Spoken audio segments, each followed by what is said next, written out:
Hey, I'm Myke Mollard. I am the writer, illustrator, designer, and creator of these hopefully amazing books that you come to enjoy and love. I've done Backyard Birds, Endangered Bush Creatures, which was shortlisted for the Environmental Award, Dangerous Bush Creatures, which is really exciting, my famous book, which is The A to Z of Australian Bush Creatures, and one that I'm really proud of, which is Australian Dinosaurs and Mega Beasts. So we're on a podcast today, a podcast which is audio.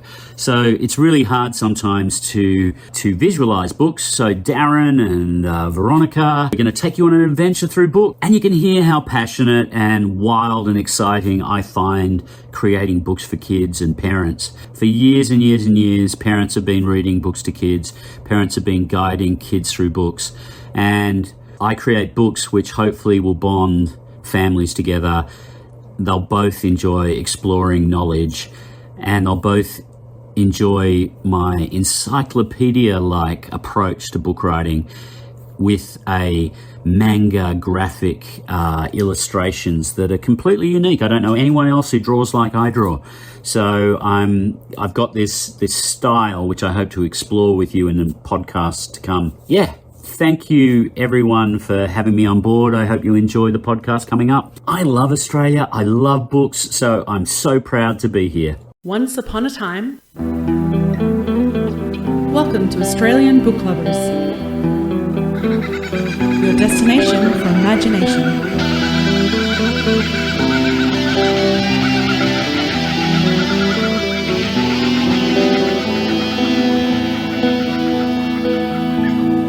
A big warm welcome to everyone and a huge thank you for joining us for the Australian Book Lovers podcast.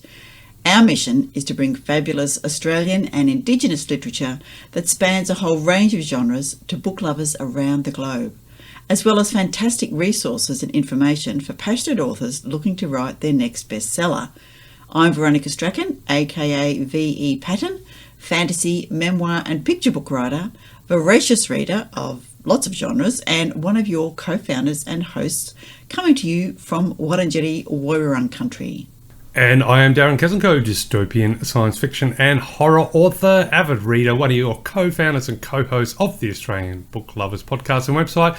Avid reader, of course, and coming to you, as always, from the stunningly beautiful Kaurna country here in South Australia for a jam-packed, super, well, shall we say energetic is an understatement, edition of episode number 95. 95 is an excellent number, and Darren, the wattle is beginning to blossom over here in Wurundjeri country, and of course, delighted to hear we've finally got a date for the referendum. Which is brilliant. So, let's make history, people, and do some voting. Vote for your conscience, and I'll be voting yes, just in case you're wondering. Well, I don't know. I'm not super excited about wattles because they're everywhere. However, but I am super excited about. I've just planted 36 chili seeds, getting ready for spring. You but and this your chilies. Yeah, but this is from my my mixed bag, so it's going. I'm very excited if they sprout because they're pretty tricky. But it's going to be like mystery surprise chili peppers. All of them absolutely thermonuclear, of course. But yes, very excited. But yeah, spring is slowly getting here. It is. Now, I have to say, listeners, if you can hear a slight little hum in the background of my audio today, that would be one of my feline friends who's decided that she will plant herself on the desk, and she's just quietly purring in the background. So thanks, Ashi, for joining us. I know occasionally we get Bobby at the other end over in Kaurna country, so yeah. Well, there's, cats have their purr is, certain frequencies and apparently it helps healing. So there we go. We're sending out healing vibrations. That's right. We did learn that, didn't we? Yeah. Now, would you like to know a little bit about the number 95? Bring it on. Well, apparently the number 95 signifies new beginnings, abundance and joy in life. And it also serves as an indication to follow your intuition when making decisions or taking action. So, yeah, follow your gut, ladies and gentlemen. That's the takeaway for number 95. I think that's a good takeaway. But would you like to know a little bit about Australia in the year 1995? Sure. Oh, look, again, I still wish we were in the 80s, because the 80s was such a good transition and so much happening in the 90s. Yeah. But anyway, 1995 in Australia. In February, there was a 4-day blockade of Parliament House in Canberra by 300 trucks and 2,500 timber workers and supporters. And that ended in February as well, as Prime Minister Paul Keating partially backed down on his 27th of January decision to freeze logging in 509 old growth coops. So yeah, kind of an odd one there. I'm not sure whether you're supposed to cheer for the loggers or cheer for the, cheer for the fact that at least at one point there was a decision to freeze the logging. But nonetheless, that was a while ago now. In March, sort of staying with the idea of timber and stuff, the campaign to save the Tarkine wilderness achieved success a week after the arrest of Trish Caswell, who was Australian Conservation Foundation Executive Director, and she was arrested for trespass. So it sounds like there was a whole bunch of stuff going on. I'm not familiar with all those areas. Here's one I am familiar with, and it was a bit of a dirty political tactic. I don't know who's to blame, what side, but nonetheless, in May, the Australian Grand Prix was moved from Adelaide to Melbourne after the Premier of Victoria spent what is reported to be quite a large amount on securing the rights to the race from 1996 onwards.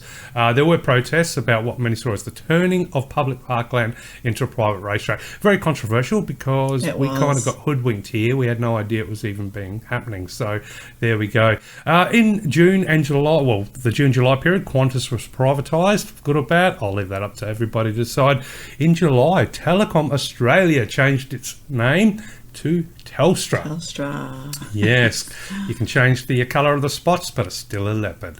On the 31st of August, maybe this one you could shed a bit of light on, the cast bronze statue of the dog Larry Latrobe, situated on the northern end of Melbourne City Square, was stolen. Crime. That, yeah.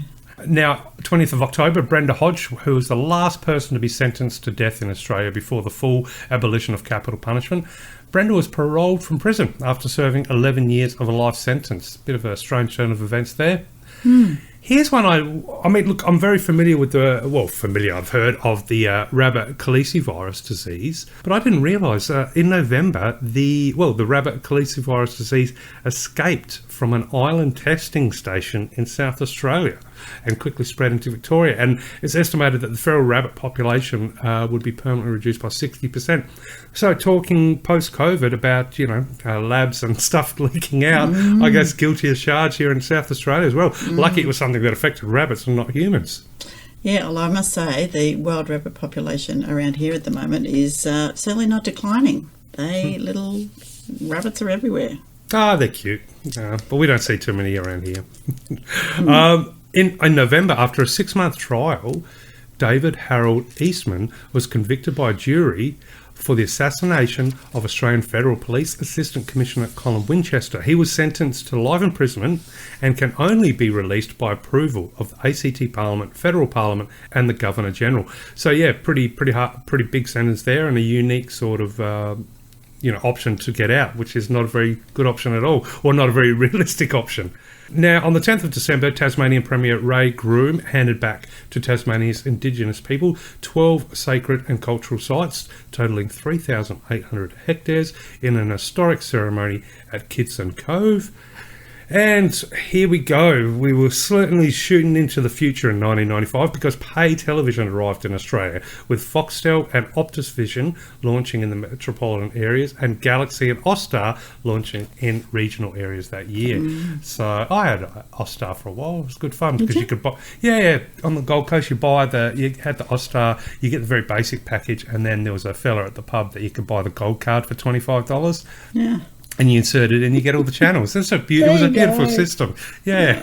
So, as far as inventions, in 1995, gene silencing. So a CSIRO team led by Dr. Peter Waterhouse discovered that double-stranded RNA was the trigger for RNA interference or gene silencing.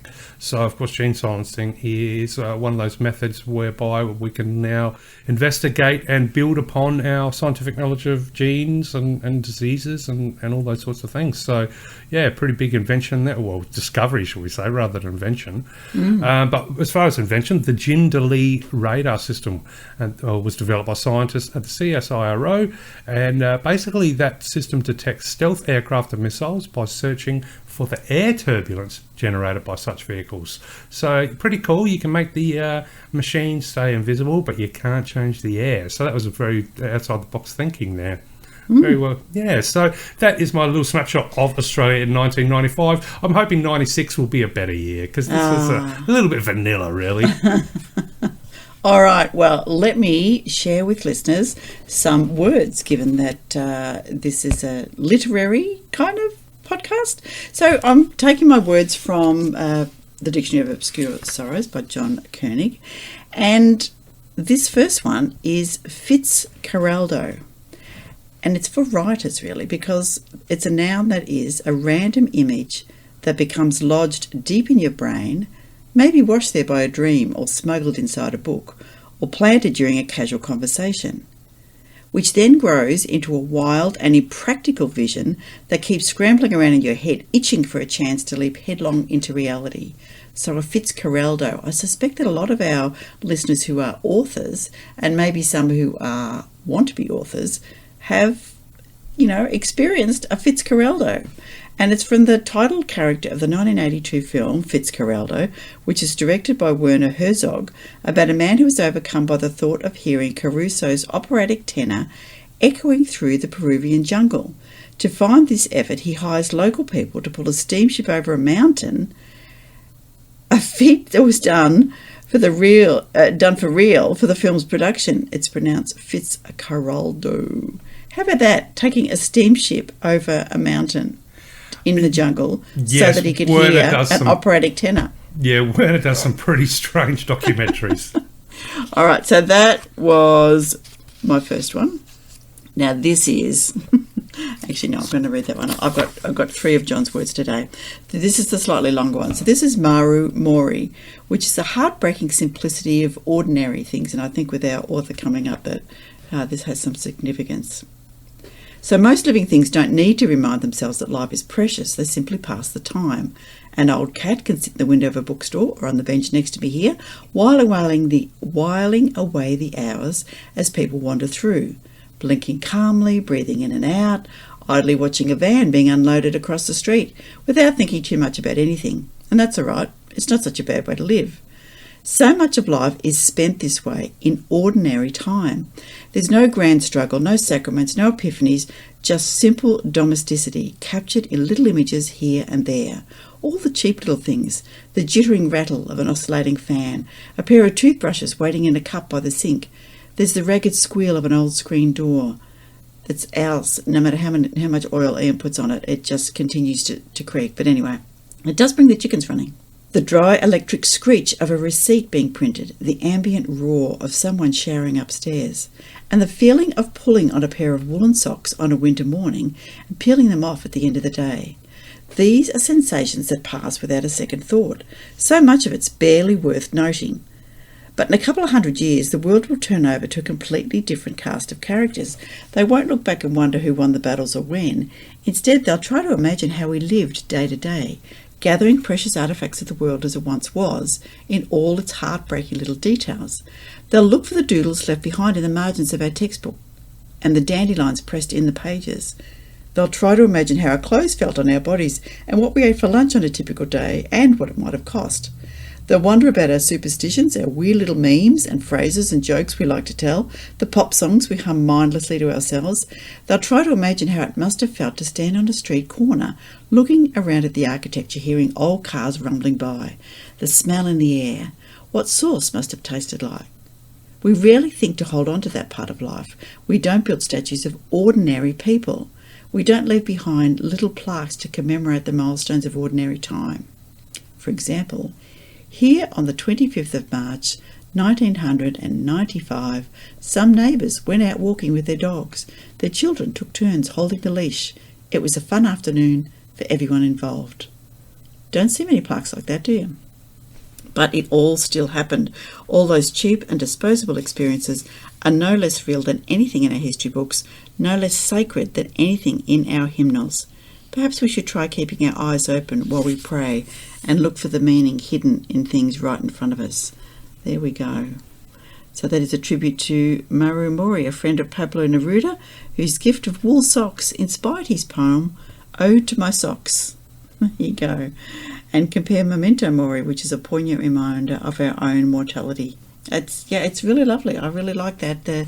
Thinking of ordinary things and taking the moment to think that what will be remembered about the ordinary people. Well, it's kind of like an alternate rendition of Stopping to Smell the Roses, isn't it? Absolutely, absolutely. So, yes, Maru Mori, the heartbreaking simplicity of ordinary things. Okay, I've just got two. Of course, these are made-up words by John, which is absolutely brilliant. We like those. And now I'm taking a couple of real words from Otherworldly by Yila Muck and illustrated by Kelsey Garrity Riley. And thanks to my sister-in-law, Barbara, for gifting this to me. So, Oblivion. Have you heard of Oblivion? Oblivion? No, Oblivion. Oh, no, I was going to say Oblivion. Yeah, Absolutely. close. But this is an English noun, that which has been washed away. There you go. And another one about the sea is, another one about water rather, Paralian, which again is an English noun that I've never heard of, but it's one who lives by the sea. So I could describe you as a Paralian. Yes, I would be a Paralian, absolutely. Yeah. I could think of more cooler and exotic names if I was going to wear a T-shirt, but I'm happy to be known as a Paralian. It could start a conversation. All right, the final one is also an English noun, offing, the deep, distant stretch of the ocean that is still visible from the land and the foreseeable future. I didn't know that. I know the foreseeable future is in the offing, but it also means the deep, distant stretch of the ocean that is still visible from the land. So there you go, some words, people, to inspire yourselves. And I did have a final one on. I am going to share it because this is what I've been telling myself all day. We did have a little quick chat about being busy and not saying that, but really having the moment. Justing is the habit of telling yourself that just one tweak could solve all your problems. If only you had the right haircut, if only you found the right group of friends, if only you had a little more money, if only he noticed you, if only she loved you back, if only you could find the time, if only you were confident, which leaves you feeling perpetually on the cusp of a better life, hanging around the top of the slide, waiting for one little push. So justing. Have you ever been guilty of justing, Darren? Oh, yeah, of course, justing.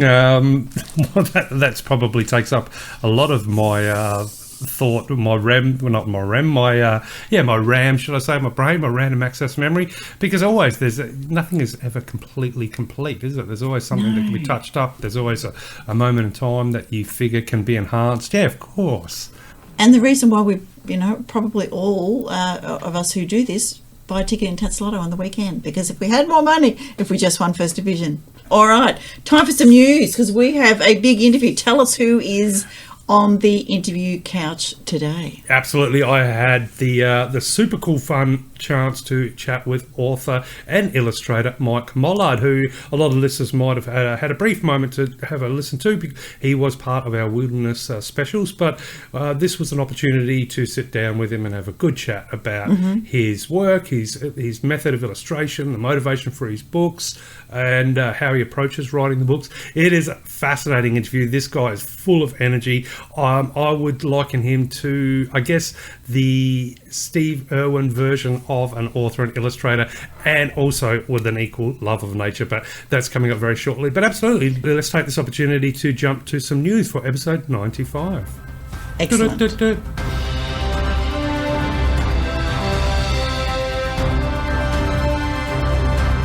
I've got 4 little chunks of news. The first one is that the Nillumbik Prize for Contemporary Writing is out and about. So Nillumbik, which is one of the shires over here in Victoria, has a strong history of literary arts, and it's supported today through the Nillumbik Prize for Contemporary Writing. The prize offers contemporary Australian writers an opportunity to win cash prizes and to profile their work. So the entries are accepted in Short Story Award, which is Open, Local and Youth Awards, and a Changing Genre Award, Open, Local and Youth Awards. And so the Yarra Plenty Regional Library and Writers Vic, their partnerships are partnering with Nillumbik to offer free workshops for young writers aged 13 to 19, so that you can have a facilitated writing workshops and, develop something to jump in and craft your prize, your prize submission, which is fantastic.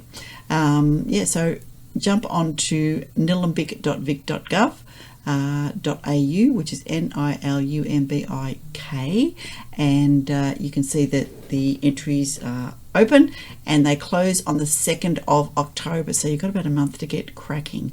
And it actually incorporates the short story award, is the Alan Marshall Short Story Award. I don't know if you read I Can Jump Puddles when you were a kid, but absolutely did. Yeah. So there you go. And the open prize, the entry fee is $25, but the prize is $5,000. And for locals, the entry fee is only $10. The prize is $2,500. Youth free, they get $1,000, and the Mayor's Award $500 for shortlisted entries in the local section. So encouraging some local bits and pieces there. Now, Dead Set Press. Remember we had EJ Dawson on, who spoke about the Embrace the Silence anthology, and she said it would be upcoming. Just want to remind people that those submissions are now open. So Dead Set Press, Embrace the Silence, which is a neurodivergent anthology. They want apocalyptic stories featuring neurodivergent characters, and they welcome submissions from all Australian and New Zealand authors who identify as neurodivergent, and will also encourage submissions from neurodivergent, Indigenous and LGBTIQ authors.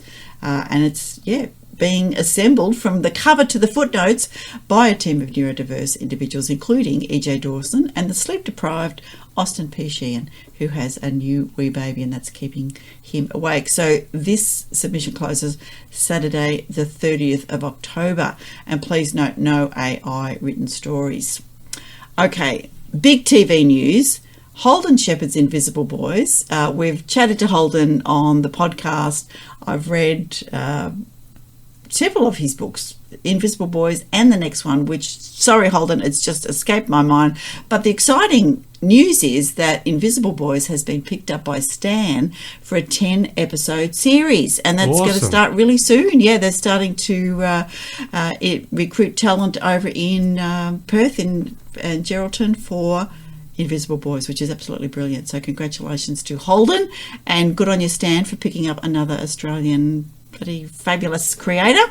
And finally, just to mention that the Sydney Authors Inked next event is Sunday the 12th of November, and I'll try and remember to talk about that a little later in the day as well. All right, those are my 4 little nuggets of news. What have you got for us? Well, I've only got a little tiny bit of news for this episode, but it's a little bit of podcast news, and that is obviously our podcast is organic, and it grows and it changes and it shifts and it shapes and it slithers, so we are now going to have the Writers' Lounge as standalone episodes because they are so much fun, and rather than and we can, let's face it, we can never keep it to 10 minutes down, because as soon as we start talking to authors, we just, get carried away, and it makes this podcast particularly long.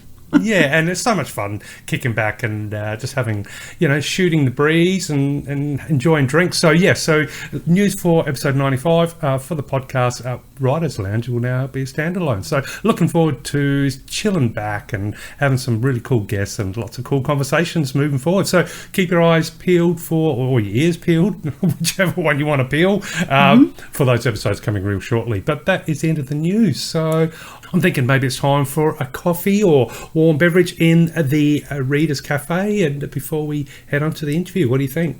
Bring it on. Excellent. I will meet you in there.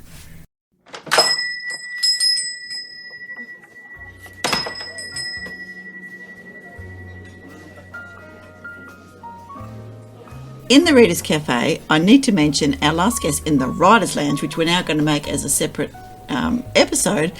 But Madeleine Dest, who was reading Negronis in the Writers' Lounge, posted when she launched her book, she had a Negroni, she was sitting in a pub in North Melbourne where Radcliffe, her new Gothic novella, is staged, and there she was on Twitter saying, Australian book lovers, see, I did it. got a Negroni with the launch there in North Melbourne. So thank you very much, Madeleine, and good luck with Radcliffe. Definitely, yeah. Congratulations again on the launch. Maybe, Yeah, so- maybe Madeleine will come back for one of our longer lounge sessions soon. Indeed. And so from thinking about wine to thinking about tea, and I'm just going to say that black chai tea with honey is probably, one of the most amazing things in the world. And well, I don't have any honey in mine, because if I had honey in my chai tea all the time, that would not be good for my teeth. But when I go out, sometimes the chai tea is a little bitter and I tend to ask for honey.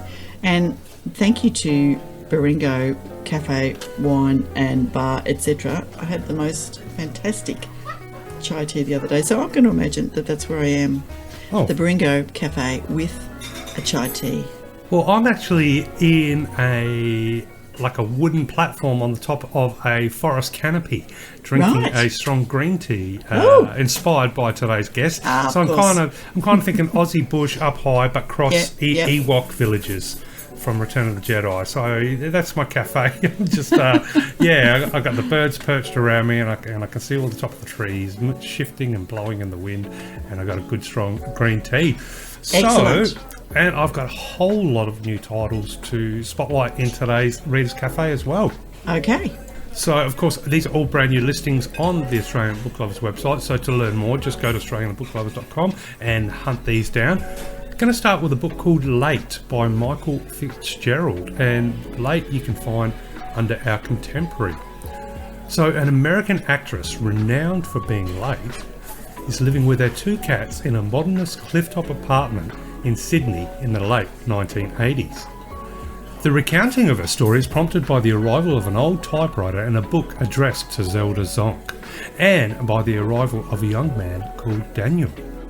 Together, Zelda and Daniel form an unlikely but close bond as they go walking, prepare dinner for Shabbat, traverse Sydney Harbour on a ferry, and talk about their lives.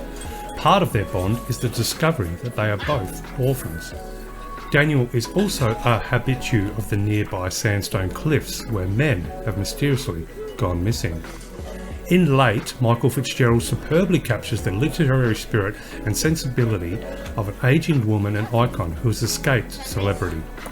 It is a haunting and lyrical novel about art, friendship, and confronting our fears, and that is Late by Michael Fitzgerald under Our Contemporary. Sounds like it might have a bit of a nod to, like old Hollywood style, but here in Sydney. Very interesting. So sticking with Our Contemporary, we have a book, this one sounds pretty fun, Never Look Desperate by Rachel Matthews. And so Rachel Matthews' stunning novel, Never Look Desperate, is Sedaris meets Fleabag, a tragi-comedy romance set in Melbourne 2023. It features cremation bling, pineapple underwear, grief and vaccinated cruise ships. The central characters Bernard, Goldie and Min are everything TED Talks tell you not to be. The story tackles the absurdity of despair in a recovering world, the liberation from isolation and the wild frontier of middle-aged Tinder. And that is Never Look Desperate by Rachel Matthews under Our Contemporary genre. Sounds like a bit of a laugh, that one. Yeah. But going from laughter to terror to our spooky ooky horror genre, we have Bloodwood by Madeleine Dest. So how do you fight a vampire in Australia? Nothing interesting ever happens in sleepy rural Ludwood. Not until Undertaker Shelley sets up shop with her eco-friendly burials. Her latest funeral, farewelling an environmental legend, was meant to help her struggling business. Even the gate-crashing priest condemning her heathen ways didn't damp her spirits much. But when frightening screeches wake Shelley in the middle of the night days later, she finds an empty grave and things start to go wrong. Horribly wrong. Like vicious attacks in Ludwood wrong. Were the priest's protests of blasphemy right? Has Shelley unwittingly unleashed the undead and reduced the headcount in Ludwood instead of reducing their carbon footprint? And where does Shelley even start? There's no manual for hunting vampires in the bush, and that is Bloodwood by Madeleine Dest. Which she very, nicely set just slightly up the road from me. So I did have a little worry that perhaps I shouldn't read this at night when I did read Bloodwood, but it was a great story. Well, it's got to be a good story. Madeleine always writes good stories. She does write good stories. I love her work. So yeah, that was Bloodwood under our horror genre. Now going to step to young adult, and we've had an author that submitted a couple of titles, and very interesting titles. This is author Lazaros Zigomanis, and so there's a couple of titles, a lot of spotlight under our young adult. The first is The Shadow in the Wind. So at 7, almost 8, Keen can't understand what's wrong with Mum. She lies in bed in the spare room, wasting away, even though she's hooked up to a bag that is meant to make her feel better. Dad describes Mum's illness like a darkness inside her, but Keen's sure something else is responsible. He's sure it's the shadow that's killing her. So Keen decides to go on an adventure into the bush with just his border collie, Bunch, in tow. An adventure that he's sure will save Mum. But even Keen is not prepared for the danger he faces. The Shadow in the Wind is a story of adventure and magical realism as Keen deals with and learns to reconcile events he's too young to fully understand. So that's The Shadow in the Wind by author Lazaros Zigomanis under our young adult genre. Another title by that author, also under our young adult, is called Song of the Curlew. So dreams mean nothing unless you have the courage to pursue them. Luke Miggs wants more than what small town life can offer. The grind of chores on the family farm, playing footy and drinks with friends. Like maybe doing something about his crush on Amanda Hunt, a barmaid at the local who's smart, funny and ambitious. Or playing footy in the big league. At 18, it can't be too late, can it? There are the Ravens, at least, although the team's little more than battlers. If only they could take their footy seriously, like the reigning champions, the Little Reach Scorpions. Under their tyrannical coach, Claude Rankin, the Scorpions have dominated the competition for 10 years. It seems nothing will be different this season, but when Adam Pride emerges from the night and tells the Ravens he wants to play for them, everything begins to change. Pride is a story of friendship and bonds and coming of age, and how the choices of our past can come back to shape our future. That is Song of the Curlew by Lazaros Zigomanis. And one more by Lazaros, this one is called, oddly enough, This. I don't get this. I don't have anything to worry about. I'm 15 and in year 10. I should be thinking about the way Samantha keeps looking at me, nursing that crush she's had on me since primary school. Or about Gabriella, who's so cool and seems interested. Or the Boland Fellowship, an award given out for academic excellence that everybody thinks I could win. Or about my best friend Ash and the way he's sullen about his arguing parents. Or our friend Riley, who's becoming a bigger and bigger troublemaker, although we don't know why. But when I wake up one night, terrified, it starts a journey of trying to find out what's wrong. I can't go to Mum and Dad. We don't talk about things like this. And kids at school would make fun of me if they knew. So it's scurrying around like nothing's wrong, while everything's coming apart. I don't get this. And that was This by the author Lazaros Zigomanis, all under our young adult. But sticking with young adult, 2 more titles, and we're going to go back to the wonderfully fantastic author Madeleine. The first title I'd like to spotlight is The Antics of Evangeline. So mystery and mayhem, gadgets and ginger biscuits, high kicks and high tea, mesmerism and monsters in steampunk Melbourne. There's a tongue-twisting sentence for you. Join Evangeline on her first 4 adventures with the Alchemist, the Bunyip, the Spiritualist and the Mysterious Lights. 4 fun and delightful novellas together in one awesome collection. Evangeline is a 17-year-old reformed urchin and acrobat, settling into a new life with her long-lost father, Professor Caldecott. Life is comfortable in marvellous Melbourne, but learning to be a lady is awfully dull until... Evangeline and the Alchemist. Gold is turning dull overnight. Who is swindling the good people of Melbourne with fake gold? Evangeline and the Bunyip. Melbourne is under threat from a fearsome Bunyip. Can Evangeline catch the beast and win the reward? Evangeline and the Spiritualist. A famous spiritualist moves next door, causing a scandal in the neighbourhood. Is she a charlatan or is she the real thing? Evangeline and the Mysterious Lights. Strange lights appearing in the night sky and rumours are running wild. Who or what could be responsible? The Antics of Evangeline is a collection of steampunk mystery adventure novellas set in 1880s Melbourne, and again you can find that under our young adult. And the final book for today's spotlight in the Readers Cafe is The Flower and the Serpent, again by Madeleine.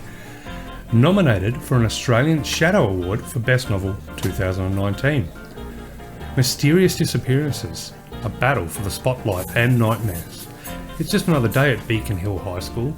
Auditions for Macbeth are over, and on the bus ride home, a mysterious driver gives 16-year-old Violet and her friends 3 strange predictions. One of the girls will shine like a star. One will invite darkness into her breast.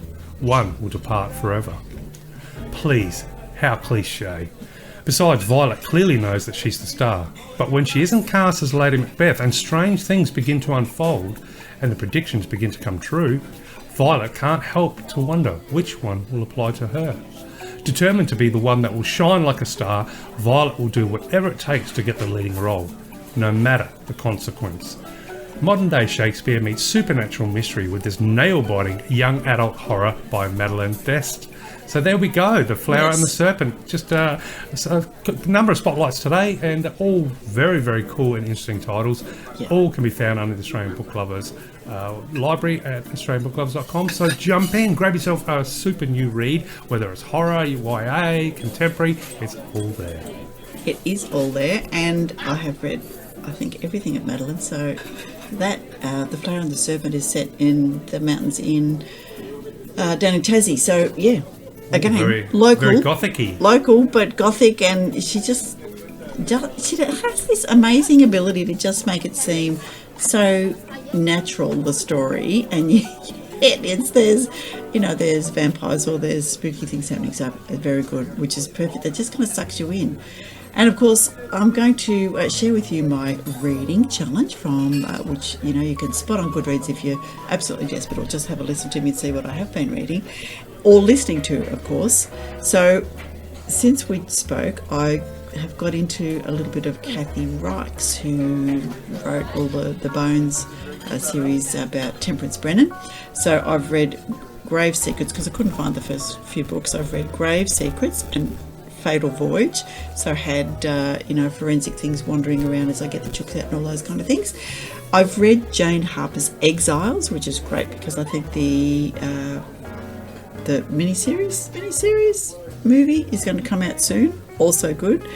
Read The Sinister Booksellers of Bath, which is by Garth Nix, another Australian author, and that is the second in the Left Hand Booksellers of London, which is brilliant. So Garth Nix has done a whole stack of middle grade books and YA and those kind of things, which is great. And is that all I've read? I think that's where I'm up to at the moment, because I must admit, I haven't actually kept up with finishing saying yes that I've finished those books. So let me just have a quick look at the ones that I said that I was reading, and because 8 currently reading at the moment. I did start a few and then ditch them, I must admit, that and a number of them were in fact YA, and I just I couldn't read any more angstful teenage things. I needed to have a little bit of a break, but there you go. That's what I have been reading. And at the moment, of course, I'm reading The Rebels of Mount Buffalo by Dr. Helen Edwards, which is a middle grade. And I haven't read a middle grade since my kids were middle grade, which is about 30 years ago, 25. But it is so clever the way she's wound education and facts and what the world's doing and history into just the sneaky little way she does it is just fantastic. It's seamless. So, much the same as Madeleine sneaks supernatural into our everyday, Helen is sneaking education into our middle grade adventures, time slip, portal fantasy, which is also great. There you go. I think we both got a bit of the tongue twisting happening today. Oh, yeah. I think it's time to leave the Readers Cafe and jump into your interview with Myke Mollard. Well, I think so, but I'm going to leave my treetop cafe, I think, in a wingsuit. So I'm going to jump off. Okay. I'm going to flap my way with the birds. And yes, so now it is time for the very, very energetic. So strap yourself in, people. This is awesome. This is fun. If you love illustration, if you love writing, if you love animals, and you just love to hear somebody super passionate about their craft, then this is going to make your day, make your evening. So sit back, relax, hold on tight, and please enjoy my interview with author Myke Mollard.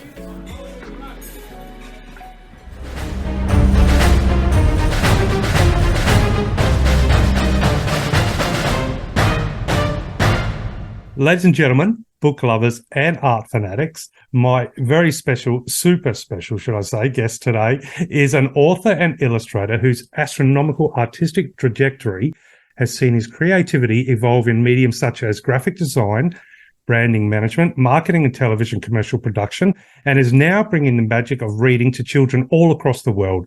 His beautifully illustrated books include Australian Backyards, an A to Z of Australian bush creatures, Australia's Dangerous Bush Creatures, Australian Dinosaurs and Mega Beasts, Australia's Endangered Bush Creatures, and upcoming, or should I say coming soon, Wildlife of Australia's Great Barrier Reef. So he is a lover and advocate of all creatures great and small, a passionate educator superstar, and an artist of endless mediums who, I have read, loves to break the rules. Mr. Myke Mollard, welcome to the Australian Book Lovers podcast. Oh, thank you very much for having me, Darren. It's really good to be here. Yeah, and thanks to all the listeners for listening. I've done a few books, actually, in the last couple of years. It's been really, really good. And, yeah, absolutely. And I started a long time ago. I've actually done quite a few books before that, which led me to here. But sadly, my publisher passed away, and I had to take a hiatus for a few years. And then COVID happened, and then I was locked down, and I got a little bit frustrated and wanted to break those rules. So I went out again and said, let's do some books. Let's create some stuff for kids, and let's get out into nature and show them what it's all about. Isn't it fantastic that not all the time, of course, I'm not going to be an advocate for doing all the time, but sometimes breaking the rules is where the magic happens. Yeah, well, I did break a few rules in COVID. I did go out and film the bush, but they had to find me out there filming a snake or a bird or whatever. And I don't think where I was walking, I was going to give a lizard COVID. So and I don't think the blue-tongued lizard was going to give me COVID. So I had a lot of fun breaking the rules and then getting back to my studio and drawing these creatures. So. And TikTok was on the rise, so I did a couple of collaborations with a couple of other nature lovers, and my following grew on there too. So we did do a lot of stuff connecting people with nature and getting myself back into publishing because I was doing advertising before that, and I always had to have a side hustle. And while I was locked down, you can't really have a side hustle when you got all this time on your hands. I guess maybe the blue tongue played a little bit of part in the trajectory. And who doesn't love a good blue tongue? I always grew up with them, on the property and stuff like that. They're so cool. But when I was living on the Gold Coast, a friend of mine who was from Costa Rica, he lived around the corner, and he called me up one day in a panic because there was a snake in his bush. And he had no son. And I was like, okay, I'll come down and have a look. Just don't do anything. He's like, I'm going to call the snake catcher, man. I'm like, no, just wait. And then as I pulled up, of course, the snake catcher's van was already there. And so we all walked out, and he, the gentleman was reaching into the bushes, and he's like, "Yep, found it." And my friend jumped back a little bit, going, "Oh God, it's a dangerous one." And he's like, "Yeah, it is actually, mate. It's the type with 4 legs," and it was a blue tongue. So that's now always my memory of a blue tongue. And the very honest question: does that mean you're still going to charge me? I was like, yeah, mate, you're still getting a charge. But anyway.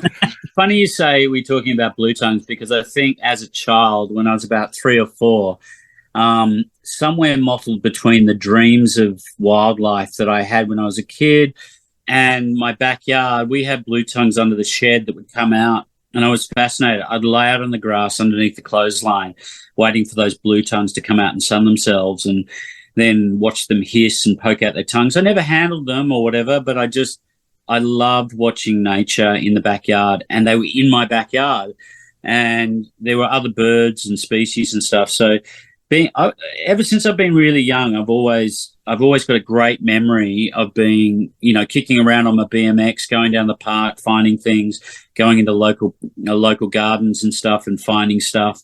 And that always really connected me to nature. That I've always, in Cub Scouts when I was growing up, going out camping, and then later on I did timber top, and I won a prize for a science prize for bird watching. So I catalogued, illustrated, drawn, and done all the silhouettes of all the birds. And then now here I am at 52, and I've done A to Z of bush creatures. I've done dangerous, endangered, mega beasts, and backyard birds. And because I go scuba diving, which I started really early, back at 11, I think my friend took me scuba diving with his dad before I had a license. Then about 14, 15, I got my license, and then I've been scuba diving on and off throughout my life. So now I go to the Great Barrier Reef and do a book on the Great Barrier Reef. So it's been a bit of an odyssey of the last, 40 years of investigating nature, and then as an amateur naturalist, and then trying to put all that knowledge and research into these books for kids. You just said it's been in that 40-year odyssey, but I'm curious. I know that chatting to you earlier a little bit, and a little bit of reading that I've done, you did bring to the forefront the point that writing children's books was actually something that you wanted to do since a young teenager. I'm curious, was it? You speak beautifully about the backyard and the animals in the backyard, and what a magical time it was when we were young, and that backyard was the whole world and full of possibilities and a real connection with nature. And so was it the backyard, was it nature that first inspired you to dream about writing children's book, or was it the art, and then realizing that through your art you could reflect on the animals and nature? How did it all come about that even at a young age you knew that eventually at some point this is what you wanted to do? Well, I think the two most influential people on the planet at the time was Jacques Cousteau and Harry Butler for me. And those two people alone, and I had the Into the Wild ABC series of Harry Butler. I remember I lost a book at school, so I had to go and get the book again. I used to forge Harry Butler's signature in the front of the book to try to make it look as though Harry Butler had signed my book. I was fascinated with that series on ABC, and I would stay up late at night and hide under my dad's leather sofa while he was watching Jacques Cousteau and watch it because it was on at 9:30 and I had to be in bed. And, you just sneak underneath the sofa and peek out beneath the bottom, and you just have to watch it, like the scuba tanks and all that innovation. And then later on, learning that the scuba tank was invented by a guy in Yale. The valve for the tank was invented by a guy in Yale. And Jacques Cousteau and the team needed that valve to go further and further and further. So they got the patent and really put the advancements. And, he didn't get much out of it. But a lot of this technology started in Australia. And those fascinating tidbits that you find when you think something is one thing and then you find out, like I found out the other day, that Australia is the only continent in the world that's been above sea level for pretty much 4.3 million years. Oh, okay. That's definitely not something I was aware of. If the Earth is 4.7 million years old, only about billion years old, we were here at 4.3 billion years ago. Australia, and our rocks were forming in Western Australia. There's evidence of that. So just all these scientists just bringing together all this research, all these little tidbits, all these little gems of knowledge. I just try to sort of encrust them into the book and the writing. So even though I'm an illustrator, I suppose I've also wanted to be a writer. And it was 13 when I remember going to a friend's place, and he was banned from using like his Atari or whatever, and he goes like, I don't think it was a Commodore 64. We've been through so many things now, but he was banned from that. So he said, we've got some exercise books. Let's write a story. I want to be a writer. And I said, yeah, well, I want to be an illustrator. So I'll do the drawings and you do the writing. So he wrote some stuff down, and I did these skidoos jumping around like James Bond and stuff like that. And we wrote a whole book in that afternoon, and then, had afternoon tea and then went home, and then I had to go to his place again, and we wrote another one, and they were so badly written. They're just like school kids doing books. But I think that's where I had to get that self-actualization out, because that's something when you're 13 that comes to you in a space that's your own illumination, and then it becomes an itch that you have to scratch. So I think anyone who's in the creative field, they sometimes don't know what they're going to be or what they're going to become, but they've got an itch and they've got to go and explore it, and they've got to investigate it. And at 13, my friend who wanted to be a writer, and I wanted to be a writer too, but I was, willing to team up with him on this. illustration was my forte. So I started drawing, and I wanted to write. So when I went into uni, I did a copywriting course, I did an art director's course, and then later on, when I wanted to go into books, I'd left it. I hadn't even pursued any books or anything like that. But I was in advertising. I was making television commercials. I'm making stories. I'm writing scripts. I'm doing brochures. I'm publishing, all sorts of stuff from catalogs through to annual reports, through to fancy brochures for the Melbourne Cup, all this stuff. So I really was doing publishing in a sense, but for a commercial outcome. And then I thought to myself, I'd really love to do children's books again. And I went and saw a guy called Robert McKee, who is a very famous lecturer on film and television story writing. And I thought it could help me get into film and television. And I went to it and I showed him some of my drawings, because he says, you're not allowed to approach me or ask me any questions, because if you're a writer, you should be God of your story and you should know all the answers already. And if you have to ask me a question, you're not really a writer. If you've got any questions, you've read my book or whatever, you should have all the answers, because you don't have a place in writing if you don't have all the answers. And Mum had the same little tidbit to me, because she was a librarian. She said, Myke, you can't be a writer until you've had some life experience, until you go out there and experience it, because how can you write about emotions in a book or a dialogue if you haven't had someone do this, or you haven't had that experience with nature, you haven't had that connection? How can you write what you felt? How can it be real? You have to experience it. The best writers have fallen in love. The best writers have been in some sort of car accident or whatever. They know how the human responds to actions and stuff. So I put all this together, and I was talking to him, and so I'm like you said, I'm a bit of trouble. So I went up to Robert McKee and I said, I'm going to ask you a question. And he goes, well, you're not a writer then, are you? And he's having his cigarette and he's chain smoking in between the breaks and everything like that. He's a real American, right? And I just sort of said, I'm an illustrator, and if a picture tells 1,000 words, do you reckon I got the chops to be a writer? And I'll show you a couple of things on my phone. And he showed him. He goes, you can write, mate. You just got to get the guts to do it. And from that moment on, I realized that I've been telling stories with images all the time, and I just have to, put that into writing as well and marry the two together like I did in advertising. And then from that moment on, it was like, okay, got to get myself a book deal. So there we go. There's a chapter of my life I've never described. But yeah, from that seminar, I was off and running. I had to get a book deal. Yeah. And which, of course, you did get a book deal, because your books are out. And obviously one of the great things that has happened, of course, is you are a finalist. And so finalist for, or should I say shortlisted for, the 2023 Wilderness Society, Karagia and Environment Awards for Children's Literature. So you are definitely making a splash. And I suspect that you'd have to be pretty excited about the awards coming up here in 2023. Because it's going to mean, an expansion to your reach. It's going to mean more young hands that are going to get the books in their hands, and more readers. Yeah, I really hope so. People say to me, "Oh, your drawings are fantastic," and everything like that. You must have been that kid that won all the children's book colouring in competitions and won all the drawing competitions.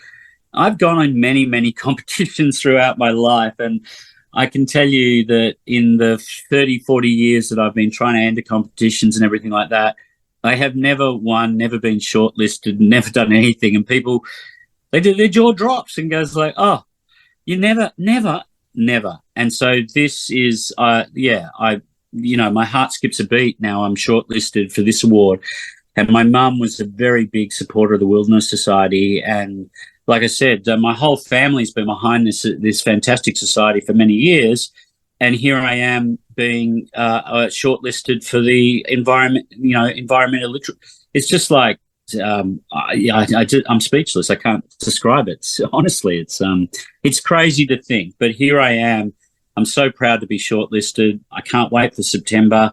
It doesn't matter either way. I think just getting into that and getting shortlisted for me has made my year. It's Endangered was such a very special book, because a lot of people buy dangerous bush creatures because they see it in Big W, or they buy A to Z because it's so simple for the little kids, and it's about identifying 415 Australian bush creatures.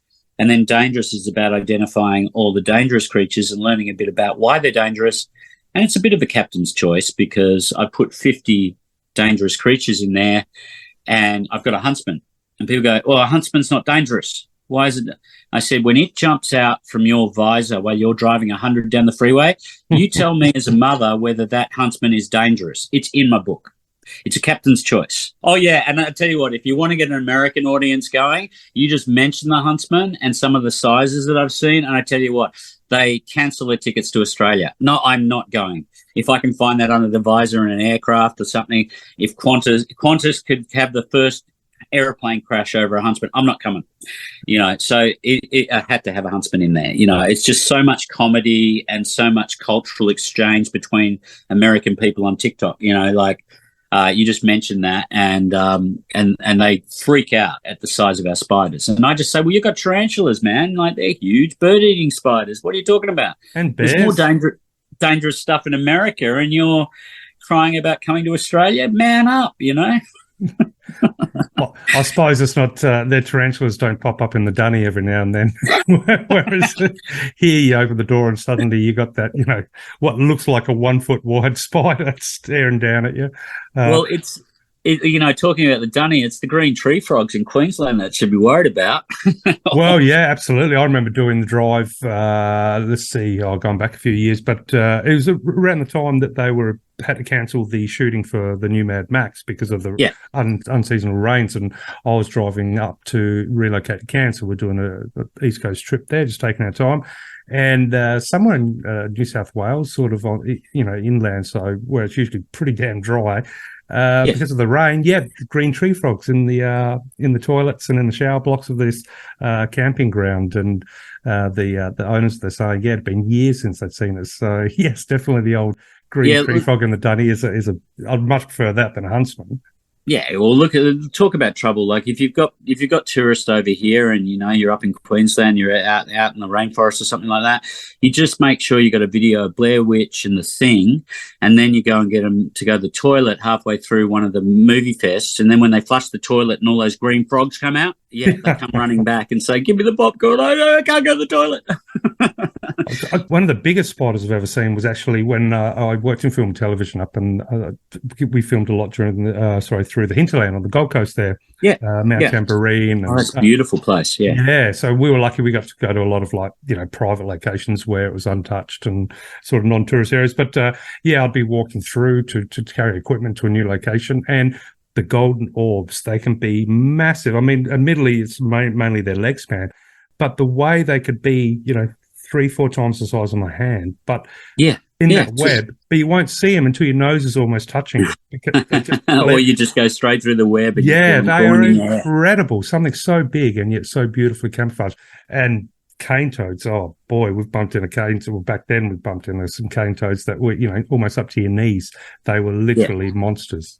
Yeah, that's the thing that people don't really understand, that I was driving up to Broken Hill years back doing a Central Australia trip, and I was talking to some elders later on, and I was driving through, and I had to drive through from Mildura to Broken Hill at 2 a.m. in the morning, which is not really a good idea. No, once you get through Yunta, it's all kangaroos. Yeah, well, it was kangaroos, it was goats. It was Angus bulls. Black Angus bull was in the middle of the road, and I was doing 80 with the family in the car and a trailer. And but this is the thing, I was driving through, and there on the side of the road was a big, big red kangaroo, and I kid you not, it stood nearly 9 foot tall. Yeah, big monster. I could measure it off the car. He was massive. I was going through slowly. I saw him in the corner of my eye. He didn't stand up. He just looked at me like, "You look after my girls. You look after my girls, or I'm coming for you." And I was and I talked to the elders later, and I said, how big do they really get? Because that's like a short-faced kangaroo, that's just incredible. I've never seen a kangaroo at sort of half stance, right, looking at me and still right, and not even up on its haunches, right on the side of the road, as close as my car. It could have boxed me. And my kids sat there and looked at it and go, Dad, that's just scary. And they're freaking out because they're trying to spot all the goats and all the animals before I hit them, so I can just flash the lights and move through, toot the horn. And they said, yeah, some of them out right out on the range, like right out when no one goes. Some of them are absolutely huge. And we don't really understand it, and we don't understand how vast this country is. They've just found this shark off Western Australia, which is this devil catfish shark, and it's 400 metres down. They found the eggs about 30 years ago. They've now got the filming of the sharks. They've categorised it. It's taken 40 years, but it's a new species. We're finding species and animals. We found 626 animals this year. We've put 100 more on the endangered list this year. You know, we've got one of the worst extinction rates, and we've got this vast country and this vast oceans and this border girt by sea. And we 90% of us don't know anything about it. And that's where I want to come in. And if I can get the kids curious, like I can tap into their curiosity, and I can stuff full these gems of knowledge in my books, and I can show the drawings like it's a manga cartoon, and they can collect my series of all the books. And they're all interconnected, the books, just like nature is interconnected in the ecosystem. And they can learn then, just like going out in a four-wheel drive when they're older or when they get their license. They're going to have something to share at the campfire. They're going to have something to entertain their girlfriend. They're going to have something to entertain their mates. I want to get them that sense of adventure, that sense of knowledge that it's not harmful. It's not really that dangerous. They can handle themselves, and they can have the courage to go out and explore and not destroy the environment, but go out there and really learn and build their relationship with the environment. And some of them might go on to be zoologists or botanists or naturalists or conservationists, but hopefully they'll go after, if you love these creatures and if you love this environment, and if you've read about it and you really enjoy it and you've had some experience with it, you are going to look after it in the future. You're not going to sign a mining contract that destroys or strips the land of 240,000 acres and ruins a whole ecosystem. You're going to look at, maybe if you're a businessman, you're going to look at, if you grow up and become a businessman, you're going to look at vertical farming in an urban development area, you know, and grow your tomatoes right next to the Coles supermarket. And you're not going to destroy this land. And that's the future that I hope I pass on to the kids, that in 20 to 50 years from now, we have people that are conscious. We have thinkers that can say, we want this environment alongside us and we can walk together. You're definitely in a better position than most because, you've got your illustration, your author, but not only that, you have an extensive background in educational art education, and you've taught in schools and all across the board, and, you know, teaching kids the art of drawing animals, of drawing the bush creatures. Tell me, when you started on that particular journey and throughout that journey, do you see, you know, a spark coming to life when they realize they can draw, or when they realize, you know, there's that whole world of amazing creatures out there? Because I have to guess that for a lot of kids, your sort of lessons or the world that you introduce to them, that might be the first time that they actually become aware of all the astounding creatures that we do have in our backyard. Because for many of us, it can be a long time before we actually get out there off the beaten track and really, you know, we can do that as adults. But as kids, sometimes that's not really an option we have. Yeah, that's right. When I have for the last 20 years been engaging kids in classrooms, and I have been doing art classes for about 14 years out at Cape Conran in the wild while we're there. And the kids were getting, you know, they were getting caterpillars, you know, they're the size of a sausage, right? They're like these horn caterpillars, and they turn into a butterfly, this hawkwing or butterfly, and the larger emperor moths and stuff. But these huge caterpillars, and Myke, what's this? Sometimes I had to look it up back then. But as I grew in my knowledge, and I grew with them and engaged with those kids, you know, sometimes we just got the laptop out and said, "Ooh, I don't know about this one, so let's go and find it out." You know, I don't have all the knowledge. I'm not the greatest custodian of knowledge. And this is what I mean. With all my books, I hope to layer more and more of my knowledge onto them and join with them as citizen scientists or wherever they go over the course of the years, so that we grow together. But to see those kids in those drawing class, to actually do the art and see the creatures that they're seeing in the bush, and coming to my campsite with stuff that they're beachcombing off the beach, and it was fascinating. It's like watching an atomic bomb go off in their head, full of curiosity and questions and imagination. It's wow. And that's why I wanted to draw this way. It is like a manga novel. It is like a comic book. And I think I got the inspiration from the Gould Society. I once saw Gould's plates at my uncle's place or my godfather's place with Mansfield when I was a little kid having a sleepover, and I looked through these beautiful Gould plates. But what I noticed immediately was there's a surrealness about the plates done by Elizabeth Gould. They're etched plates, and they're not real. So what was my equivalent? I looked at manga. I looked at, Hayao Miyazaki's films and everything like that. I looked at Nazca and the Valley of the Wind and all these modern iconic animation that came out of Japan, and Hanna-Barbera that came out of Australia, and Simpsons that came. It's not real, but kids love it because it is surreal. It engages their fascination, engages their curiosity. But it's not just a photograph. It's something that they feel that they can draw and interact with. So then when they show them how to go through the steps to draw the shapes and stuff like that, they then want to go on the journey of drawing it, and then they want to go on the journey of finding it, and then drawing it and finding it. And you just see these kids build up these tools, and that tool of fascination, that tool of curiosity, that wanting to go out. And it takes time. It's like playing games and stuff like that. You don't learn Sonic the Hedgehog. I'm dating myself here with Sonic the Hedgehog. You don't learn it. You get to one level and you master it, and then you have to get through the next level. Same thing with drawing and learning about creatures. But there's a real willingness in there in the kids when you're interacting with them in school, and you can see the parents and the teachers go, oh my God, like Mike, I get it now, And when they come to the classroom and I get the high five, double-fisted punch of awesomeness, as one kid said, and then the whole class was coming by going, double-fisted punch of awesomeness. That's what I mean. They become part of the ecosystem of education, and you teach them at a level that's really engaging and inspiring.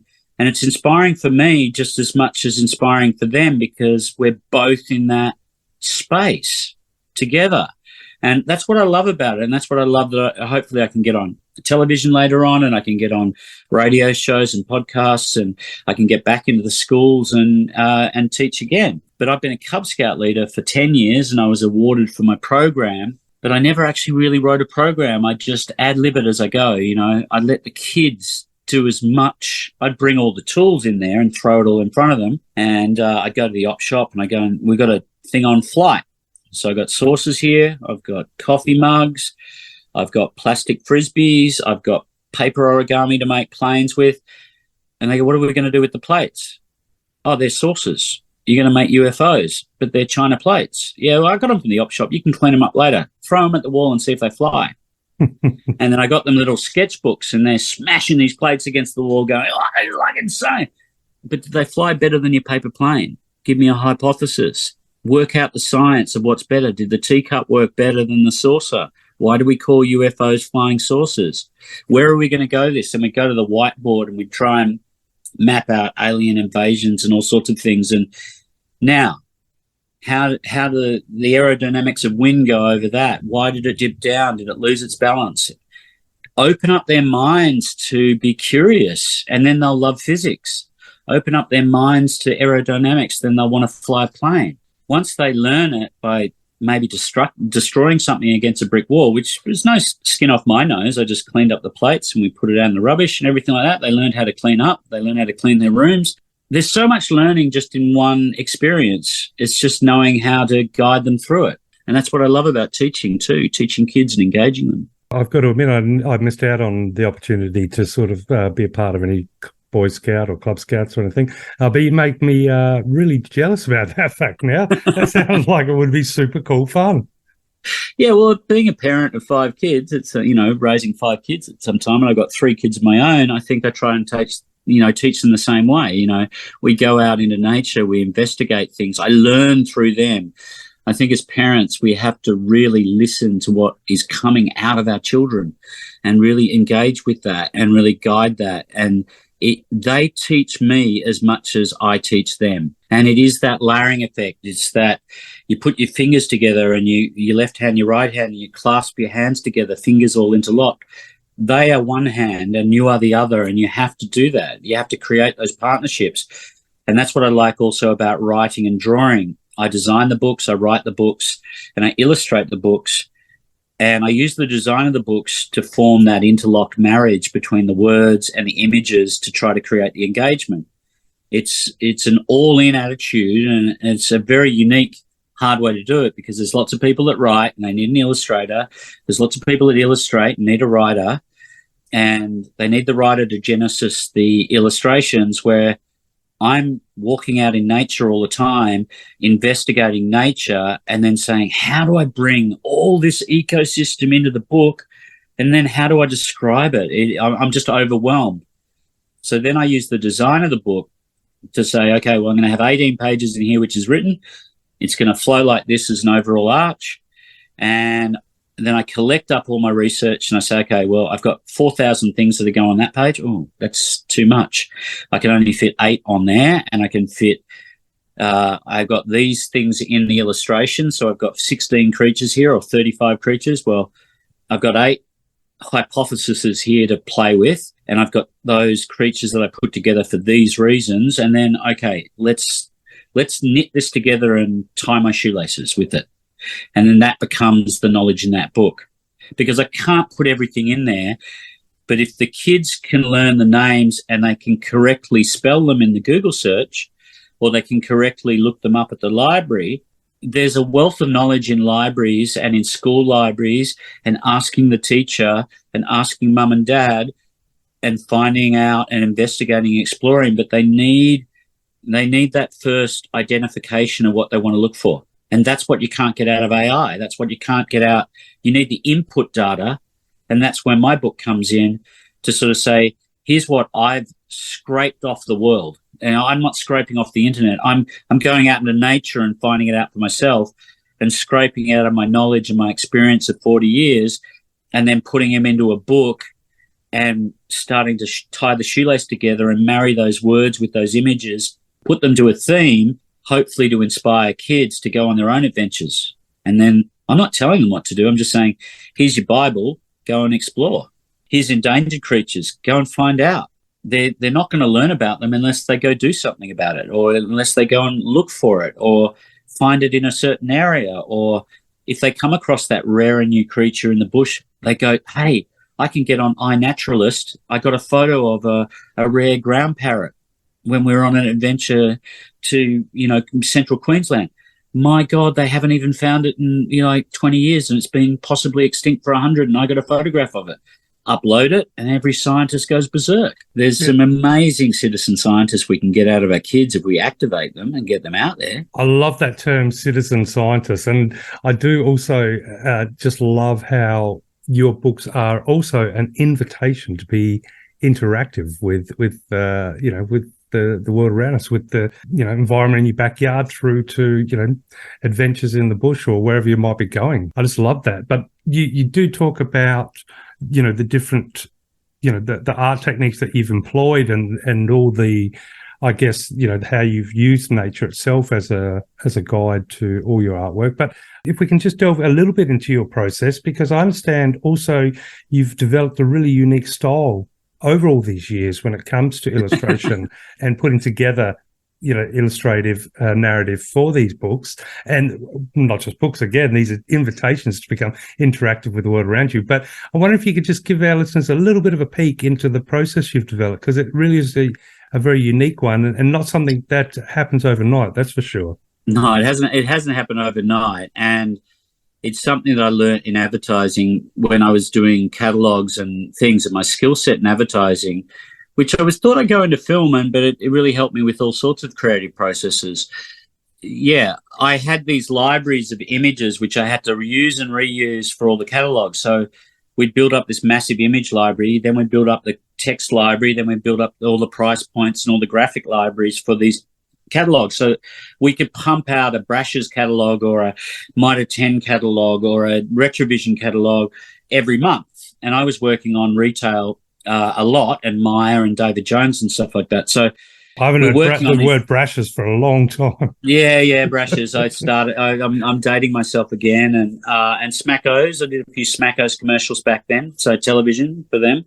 I actually won an award for a Smackos commercial, which was quite cool. Oh, I remember Smackos very vividly. Yeah, dogs go whacker for Smackos. I didn't come up with the line, but I did come up with one of the stories.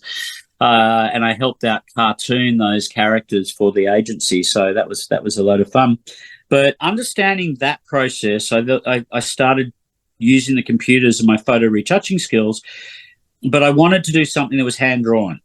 So I looked at all the comic books and stuff that I was brought up, from Conan the Barbarian to Berserkers to manga, and what the kids were interested in, swap cards and Pokemon, and like I said, Simpsons. I was looking at all that. So they always start off hand drawing, then they eventually move into a mass drawing of computer to get them going, but they build the library of all the cells for Simpsons. So I was looking at that process and investigating that. And I said, what if I grabbed a computer and I hand drew it and I coloured it in so I wouldn't mess up my lounge room, because at that stage I was flatting with girlfriends, and so I didn't have much space. So I couldn't bring out canvases and everything. I just couldn't fit it in my study. So I did everything on the computer and airbrushed it all in. But then I contoured them all out, and I created this library, like clip art, of all these animals and all these different things that I wanted. I'd zoom in on gum leaves and branches, and I'd start, just like a computer program makes a first-person shooter game with, as you move through the game, the computer populates the trees and the buildings. It has them all on file and brings them forward. I wanted to create an art style that I could populate any of my books, and I could build up a library so that I could do the books faster, I could get out more books, and if people like my drawing style, I could expand on this universe, and I could create this iconology so that a 6-year-old who gets into my first book, by the time they learn how to read my last book, they've lived with these iconic pictures throughout all the books. They've lived with them, the different birds and the shapes.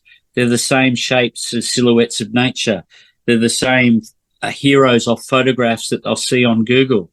So if they look at a Gould bat that I've drawn, and when they go Google it, they'll find one that looks a little bit like it, So they'll find one in that heroic bat flapping.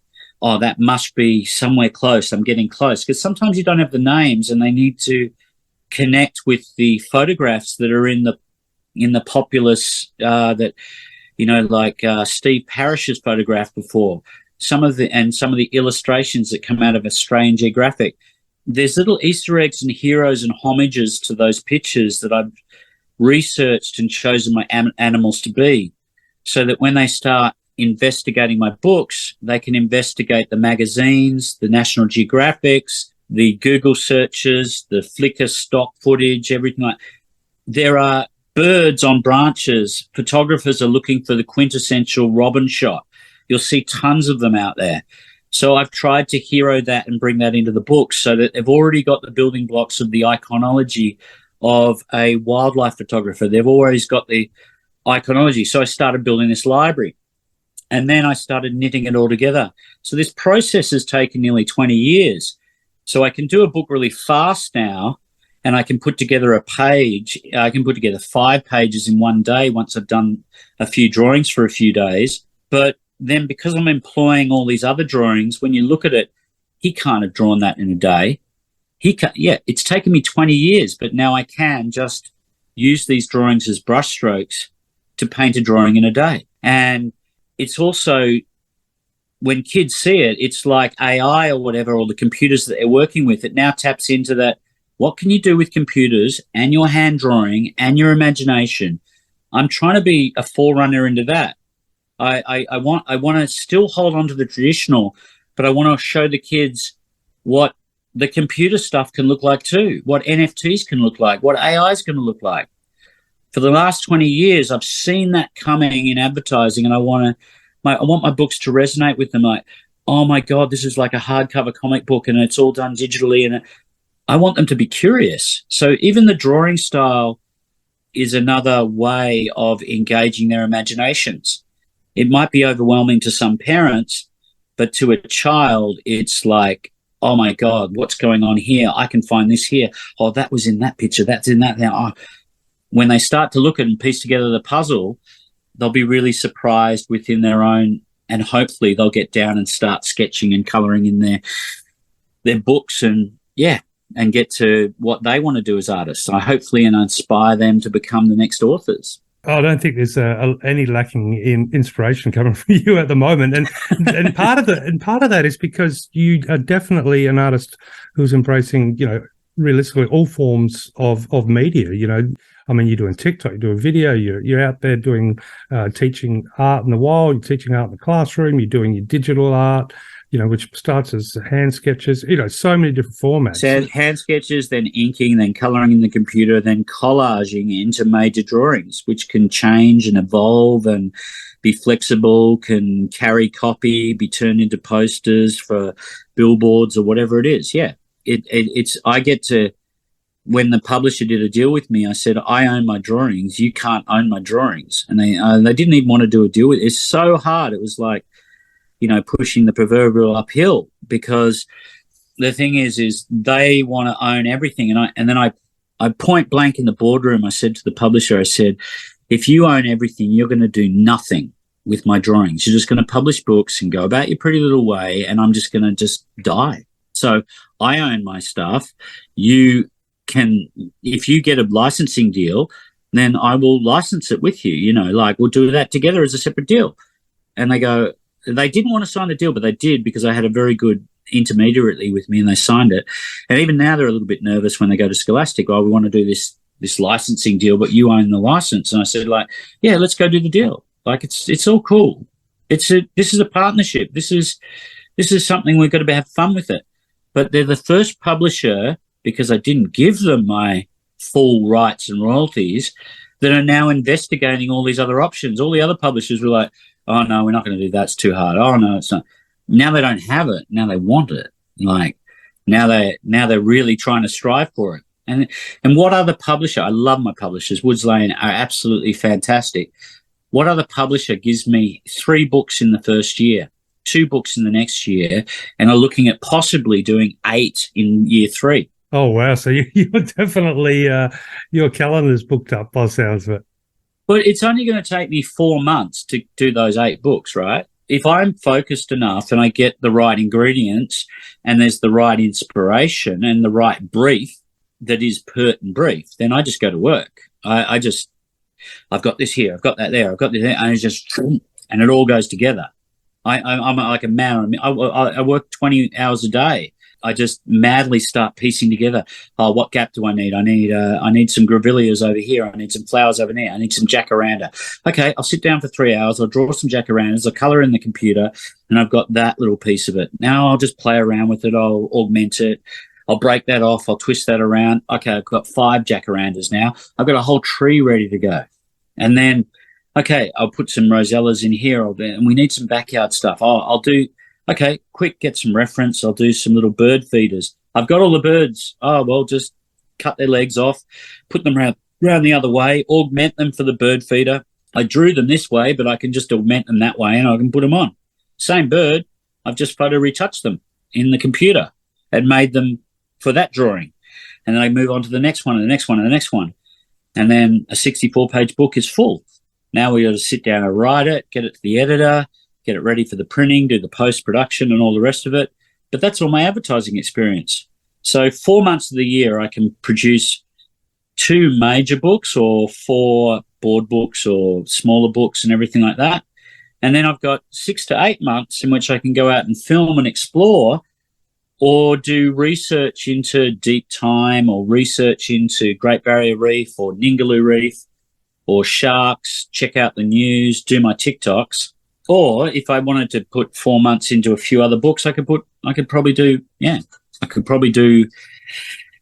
another 15 books or something. It just depends. These books don't go out to just a 6 or 8 year old. If I do board books and colour in books and large format books for teachers, they need the same illustrations, but they're for different markets and different nuances. So, and if it's like the Gould Society doing its posters and its other stuff, it had all Gould's artwork and it repurposes across the whole society to raise funds for nature. I'm building the same stuff that hopefully teachers will want to ring my publisher up and say, where's the magnets? We need magnets for the whiteboard. We need stickers for the kids' books to give them a well done. We need the Myke Mollard sun hats for when we go on excursions. Yeah, well, I hope I got something a bit cooler than just a daggy sun hat. But if we want to go back to the 80s and sunglasses and the Clueless-styled bikini top out in the middle on a Bondi Beach, well, yeah, we could do that. Maybe, I don't know. Yeah, bring the slap into the digital age. Yeah, well, I've always done that when I did sand sculpting class on the beach. I always wore a long sleeve top and a hat. And I go deeply into teaching kids. It may not be apparent from my onset, but in the hindsight, when I'm actually teaching alongside what I start with and what we end up with and the kids' interaction, there's just so much more that you have to sort of toy and play with. And if you're very linear with your education, you're not going to get that out of the kids, and that's why they get bored. If you're very just like nature is, very random and chaotic with it, everyone gets a piece of the education. Everyone's switched on for the whole. They're all eating out of your hands for an hour because they're all putting up their hand. Can I say this? Can I say that? And it randomly goes off here. For some parents and for some adults, that's hard to manage. But for me, I just get down on the floor, throw all the little things that we've got out, like the pencils and the paper and okay, write that down. You're on that. You're on this. You're on that. We work as a team, let's do that. And then at the end of the day, when the parents come into the hall or whatever to have a look what we've done, there's a mural on the wall. How'd you do that? We all did it. It's not me. I was just maybe the instigator, but that all came out from those kids. That all came out from their fun. That all came out of their imagination. We just give them the tools and we let them go to town.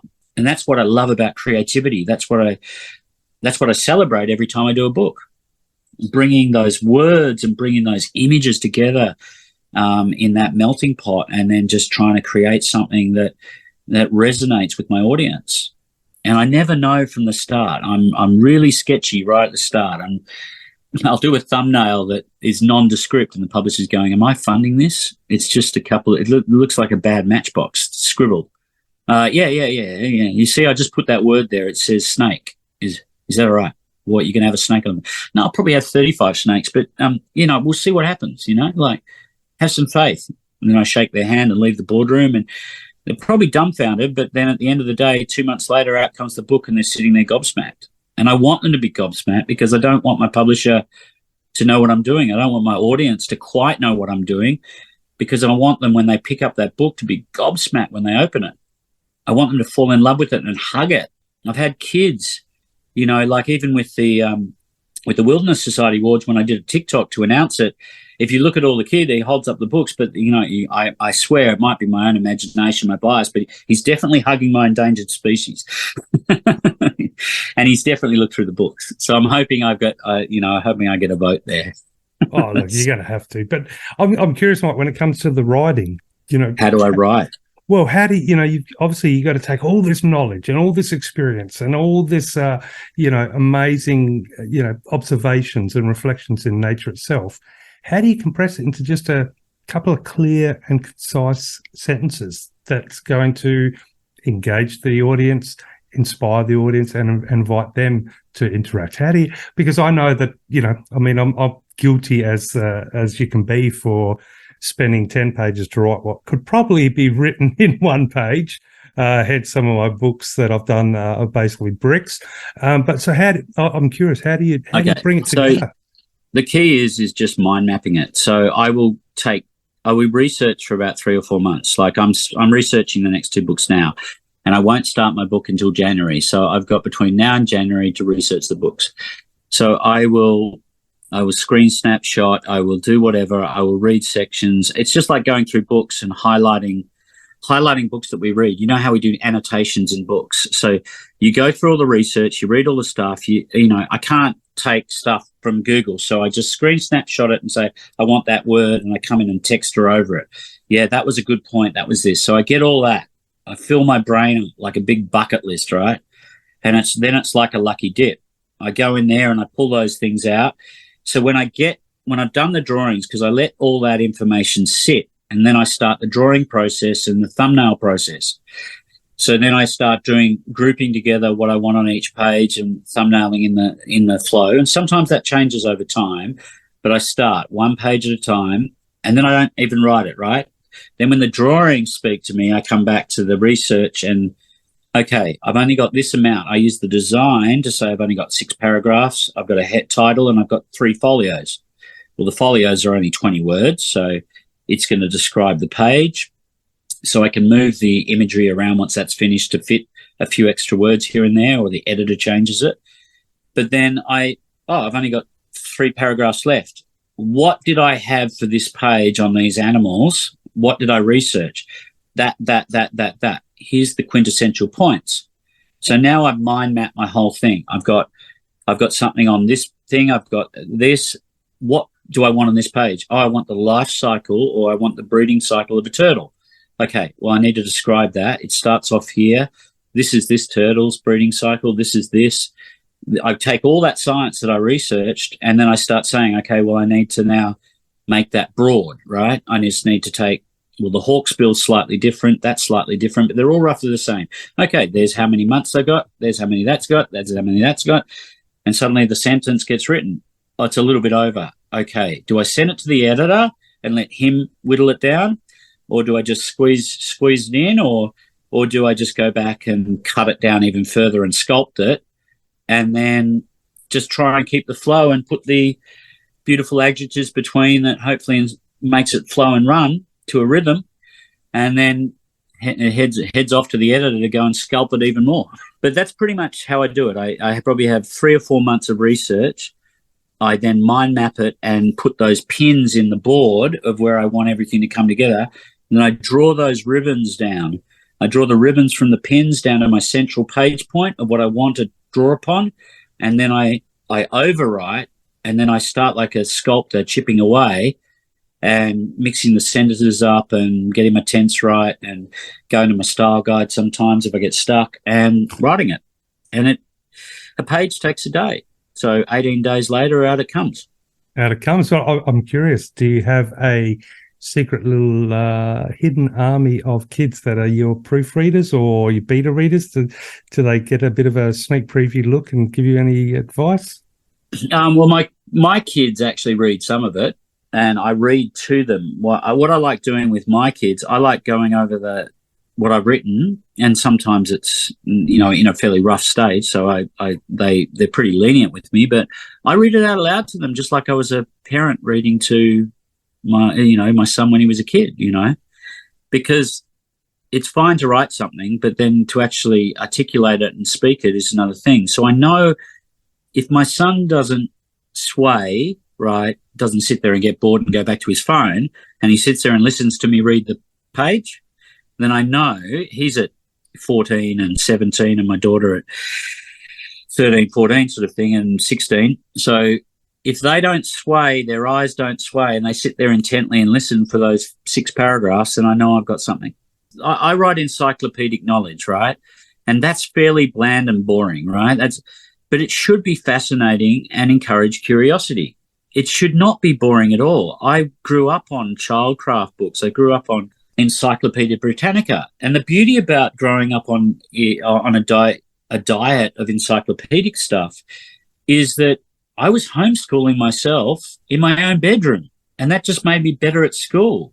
So to have these books at my disposal in my bedroom, right, having all these I Love Elephants and Wildlife of Africa, and having these books there, even though I couldn't read them to a huge comprehension level because they were for adults and they're picture books for older kids, but at 8 or 6 or whatever, I would attempt to do it. So I would challenge myself. I would force myself to learn about jaguars.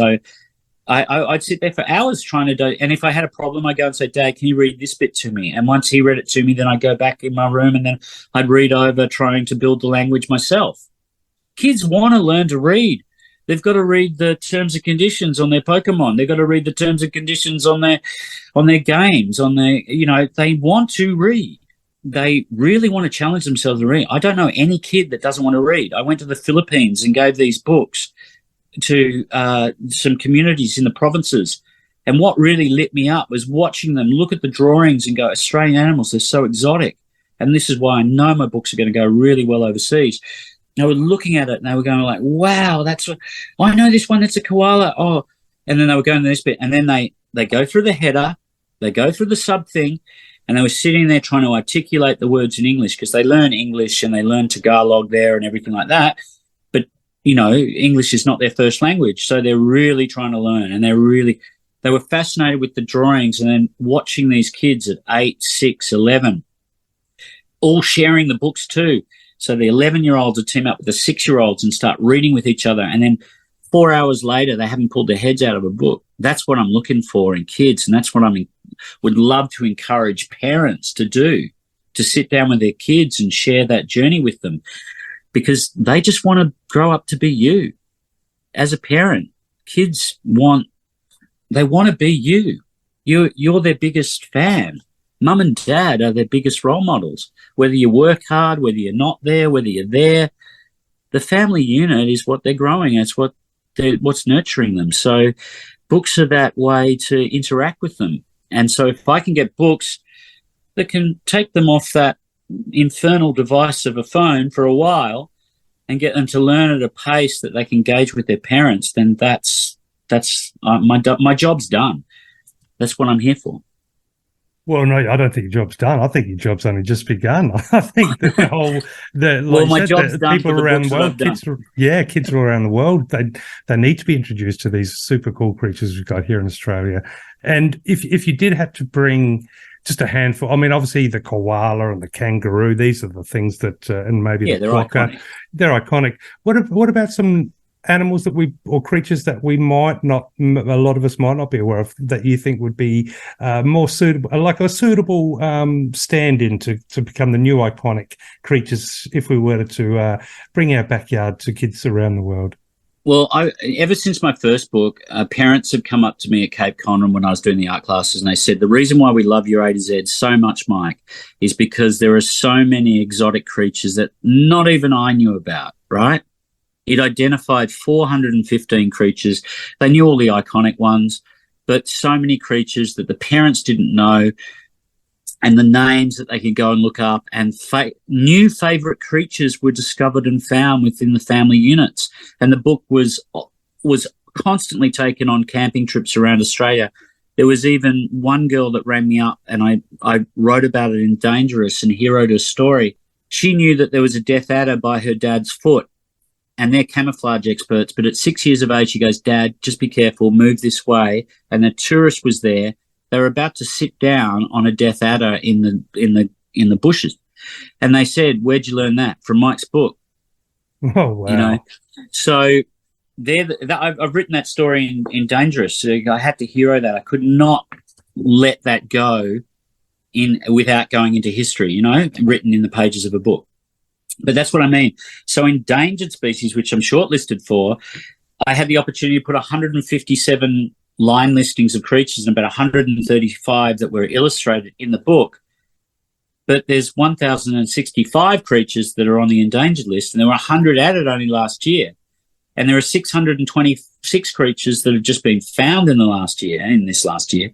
So I get this chance to introduce people to Galaxia fish, these tiny little fish. There's about 39 of them that are endangered, to Murray cods and silver perch and marron and lobsters and crayfish and burrowing crayfish and cave spiders and mountain pygmy possums and kawaris and, the unique relationship between the orange-bellied parrot from Tasmania to Victoria, the region honeyeater, which is in Yellowbong National Park in Victoria. I think that's the helmeted honeyeater, and then the region honeyeater up in New South Wales. So all these creatures that are just holding on to these pockets of existence around Australia that don't get into books and then come into Myke's book. And then people who buy my books can find out about them.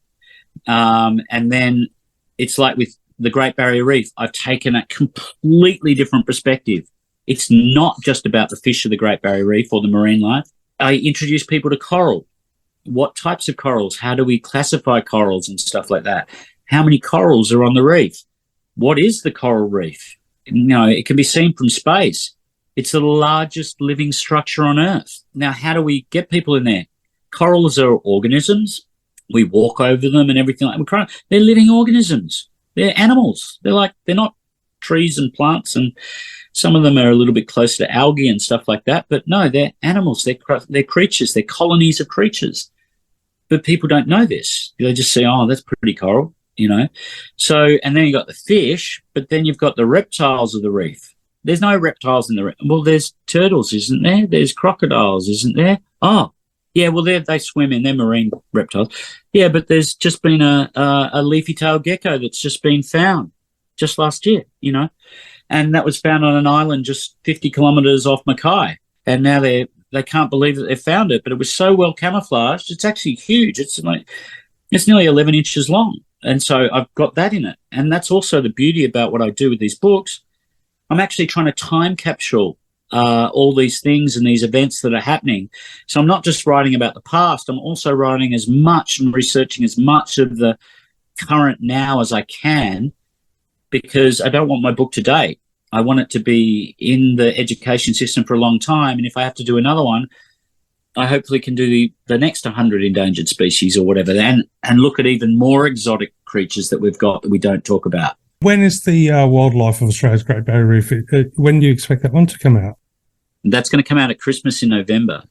And I've taken that from a wildlife perspective. I haven't taken that from marine life.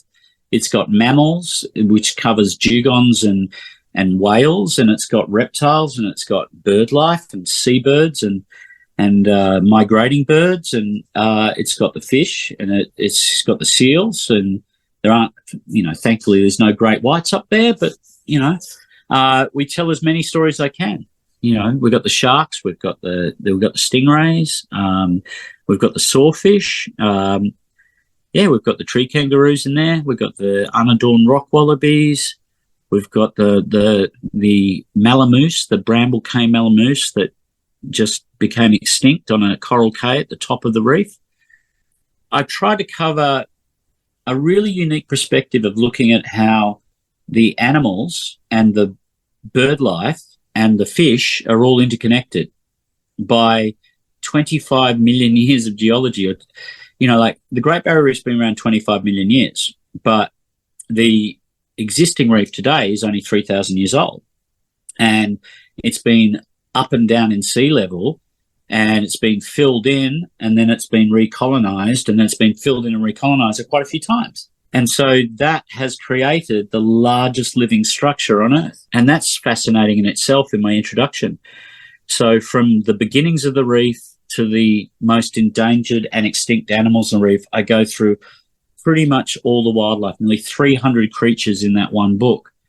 So if that's not start for teachers and librarians to start education and homeschooling and parents and kids getting fascinated about something and knowing more than their parents, then I don't know what is. You know, it gives you the building blocks to get into it. It gives you access and a gateway into understanding that beautiful reef. You said you've done, since from a young age, you've done a lot of scuba diving, and I'm curious as to perhaps your thoughts. You know, if I'm going for a walk out the bush or hike or wherever and come across animals in the wild, which I love to do, we all love to do, there's something, probably a pathetic way to use the word, but something natural about coming across a beautiful bird or a kangaroo or a echidna in my encounter from a couple of weeks ago. But when you're underwater, it's alien.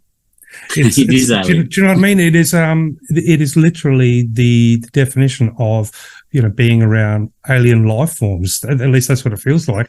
I wonder what differentiates the underwater alien-esque sort of feel to the animal life versus, you know, this almost natural feel for the animals on land. Well, I think reality is we they're both aliens. It's look. This is a fantastic question. I hope you listen to this. But most of the terrestrial animals or the land animals, we see their evolution. They're written up in books and everything like that. And this is what the Great Barrier Reef will bring.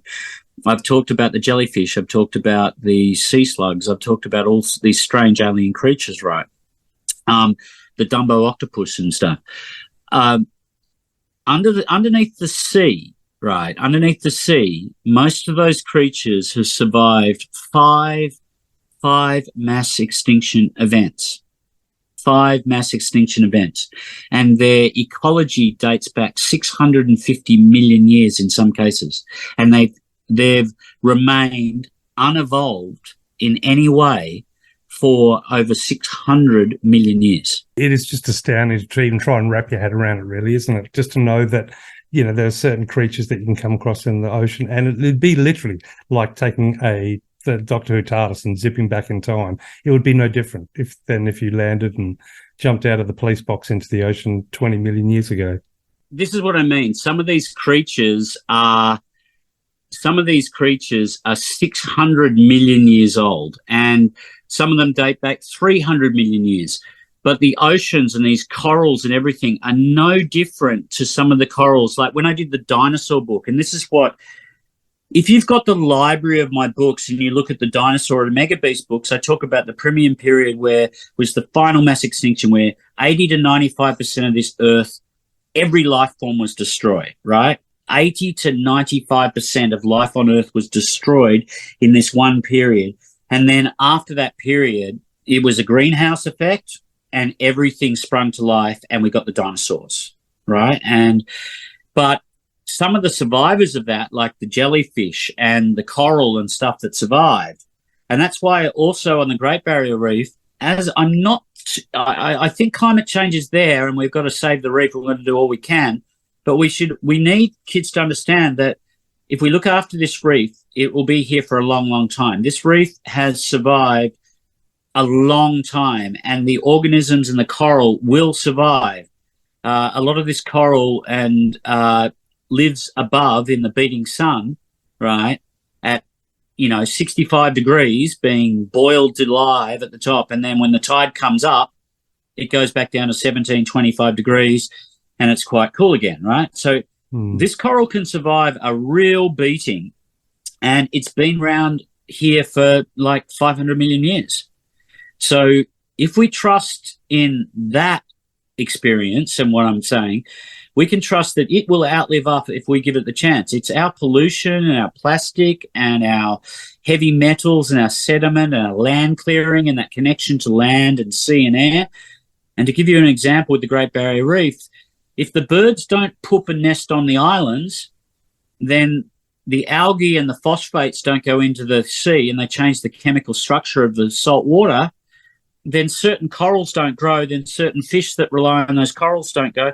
And then the other thing they found out in one paper is that the bird poop on islands changes the behavior of the fish, makes it either aggressive or sedate. So the bird poop, the mammals, the water flow, the rivers, the land, the sea, the coral reef, the deep ocean, the currents from plankton, all of this is interconnected. It's all one world. There's nothing that isn't interconnected. If the land's connected to the sea, if the forests are connected to the ocean, if the coral triangle stretches from Japan to Indonesia to Fiji, encompasses New Caledonia, Great Barrier Reef, Papua New Guinea, Philippines, Japan, Malaysia, you just can't even fathom it. You get overwhelmed doing the research. And that's why I can only go one book at a time. And each book, as I do it, it's done. But then hopefully kids will be excited by my next book. It's like getting another Marvel comic. Oh, Superman, he was left injured. Well, the reef was in this state. Well, next time I might do Ningaloo Reef, or I might do the Southern Reef, or I might do the Coral Triangle, or some fascination that I found in one book. And from one tangent, I'll explore with my kids and the parents and get the feedback on TikTok. Where am I going to go next? Let's go for the next one. But all that knowledge is all interconnected, just like my drawings, just like an ecosystem, interconnected through all the books, both the writing, the drawing, my adventures, my TikToks. Hopefully I'll get a television series out of all of this, but hopefully all of that will create a library that parents can homeschool off, kids can learn off. It's like getting your National Geographic each month or getting your Australian Geographic every month. These just hardcover kids books with comic drawings. Well, see, again, I don't think the word book does it justice, because it's all part of your adventure, isn't it? So for kids to grab one of your books, it's actually, it's an invitation to be interactive. But not only that, I love that. They're part of your journey. It's a collection. It's an experience, and realistically, it's almost like a new approach to life that they can adopt. They can choose to use your books to, expand the world around them. So hardly just a book. Yeah, like each book is like a chapter for me. So Endangered Species, which is now shortlisted, Dangerous, which has some of my stories of bumping into snakes and stuff like that. I've taken a different approach and a slightly different angle with all of them. They investigate my journey. So the kids who get the books, the adults that collect my books and stuff like that, it is something that they're coming along on my journey. And I've got this Christmas, I'll have 6 to date. I've got Backyard Birds. That's a bit of a hero to the Gould Society, and it taps back into getting to the kids and parents to explore their backyard and see what they can do for the environment as citizen scientists in their backyard. And birds fascinate people. They fly around and, they eat off our hands sometimes. They interact with us. Birds are really bold. So kids love birds. So I really enjoyed doing the Backyard Birds. And I've tried to hero every state in Australia and give a unique feel to each section. So, and it's a real tribute to the Gould posters, the Gould Society, and the bird life citizen science about doing the bird counts and getting your yard ready to have, frog ponds in there and to have feeders in there and have rotting logs in the underbrush so that, you can bring bugs to the yard and mosquitoes, and maybe not using sprays as much or poisons so that you can encourage owls into your yard and magpies. So again, all my books are to relate to the kids, to the families, but also to go out adventuring and relate to the environment. I want to be that conduit, but it's going, like I do my drawing, it's going backwards and forwards between the drawing, the writing, the drawing, the writing, until it sort of comes to the boil, simmers down, and hopefully I've got the good sauce each time. Well, you mentioned one of my favourite animals, and that is the magpie. And I think the magpie can be, at least was for me, is the ultimate gateway to the weird and wonderful world of birds, because once you get a magpie and that adopts you, or basically tells you that you're going to look after him or her and his or her family, it really changes, or it definitely changed my perspective and perception on birds. It was just completely changed everything. The magpies are amazing, but you do use the word hero quite a bit, and you did mention that your art does come from a comic book sort of atmosphere as well. So I'm curious, Myke, when it comes to comic book sort of questions, what animal do you think would be a suitable superhero for Australia in your world? But then more importantly, what animal would be the supervillain? Cane Toad's a good supervillain. Oh, that's not Australian, though. No, but I think the villain has to be a non-native. It has to be an invasive species. Yeah, so you've got many supervillains. So if I was going to do a comic book, I'd have all the invasive species as supervillain. We have the feral cats and we have the conspiracy of cats. Sorry, people, but domestic cats kill 224 million native species a year. That's just the domestic ones. And the feral cats kill close to 8 to 10 million native species a year. Yeah, they're big numbers. And if you want to put it in perspective, the bushfires cleaned up, 10 million native in one bushfire, right? One season. But the cats do that across Australia every year since their introduction in 1827. I'm a realist when it comes to things like this is what I mean. I'm a spear fisherman and I do a book on, and people go, oh, you spearfish and kill fish and you do books on fishing. And we interact with the world. We have a place, we have a role to play. The way we interact with them, we are biological creatures. So the way we collect and hunt our food is biologically coded into the ecosystem and balance within nature. So you have to understand that by me spearfishing helps the fish. By me, farming is different, but by hunting and gathering in the normal, in natural, indigenous ways was really important to these ecosystems. We were here. We were part of that land. So it's the same thing when you connect with a magpie or you connect with any creature or any plant or whatever. They do connect with us, right? The magpies do come to the yard. They say, "Oh, they're just dumb birds. We feed them." No, they're not. No, not at all. They're clever. Seagulls, yeah, I've got seagulls on my TikTok performing for me, right? Sometimes when they see me come down to the dock, they will fly over to get filmed for TikTok, and I don't even have chips. So sometimes they're too expensive nowadays for minimum. Well, chips. and I sometimes go and buy them a small bag of chips because they've been really cool, right? And people say, don't feed the animals. I said, look, I'm a naturalist. I do understand it. They eat my chips, and then they go out and get their fish anyway. So it's not like they're not going to eat themselves to the point of oblivion and obesity like us, right? They'll have a few chips. They'll feed off that. You just got to be careful about what foods you give them. You can't give bread to ducks. They don't eat wheat. You think they eat. You got to understand that they eat like meat and crustaceans and little things in the water, right? Little bugs and keepers and all the little larvae in the water. That's what they're eating. So you don't give them bread. Don't give ducks bread.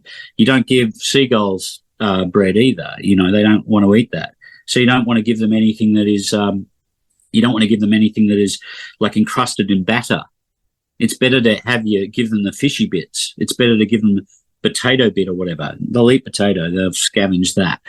But yeah, you've got to be very careful how we interact with it. But they do look at me, and I've had the seagulls land on my shoulder and land on my hat, and I've had people film me down there when I'm filming down, and the seagulls are just sitting on my shoulder and being friends, and they look in my eyes, and they're wild. They fly off again, and shoot, I can't have you poop on me or whatever, and then they fly off and say, "That's good luck, Mike," So when we do connect with these animals and these koalas and everything, which I've found in the wild animals are just like us. They come up and say hello. They're curious. But if you approach them in a threatening way, they're gonna arc up and they're gonna bite you. If you just walk past them and let them be, it's just like passing someone in the street. You can't belittle an animal and say they've got animal intelligence. They're highly intelligent. Sharks are highly intelligent. Great white sharks are choosy. They eat certain things. By accident, they take out a few human beings every now and again. But the other thing too is you see sharks actually grab birds on the surface in the bait ball, take them down, wrestle them and then spit them out to teach them a lesson. No, it's my food. So they don't kill the bird, but they do teach it a lesson and then let the water bird go. So if that's not, I'm the king of this bait ball, you're not to eat my food before me, have some manners. If that's not the shark saying that, what is it?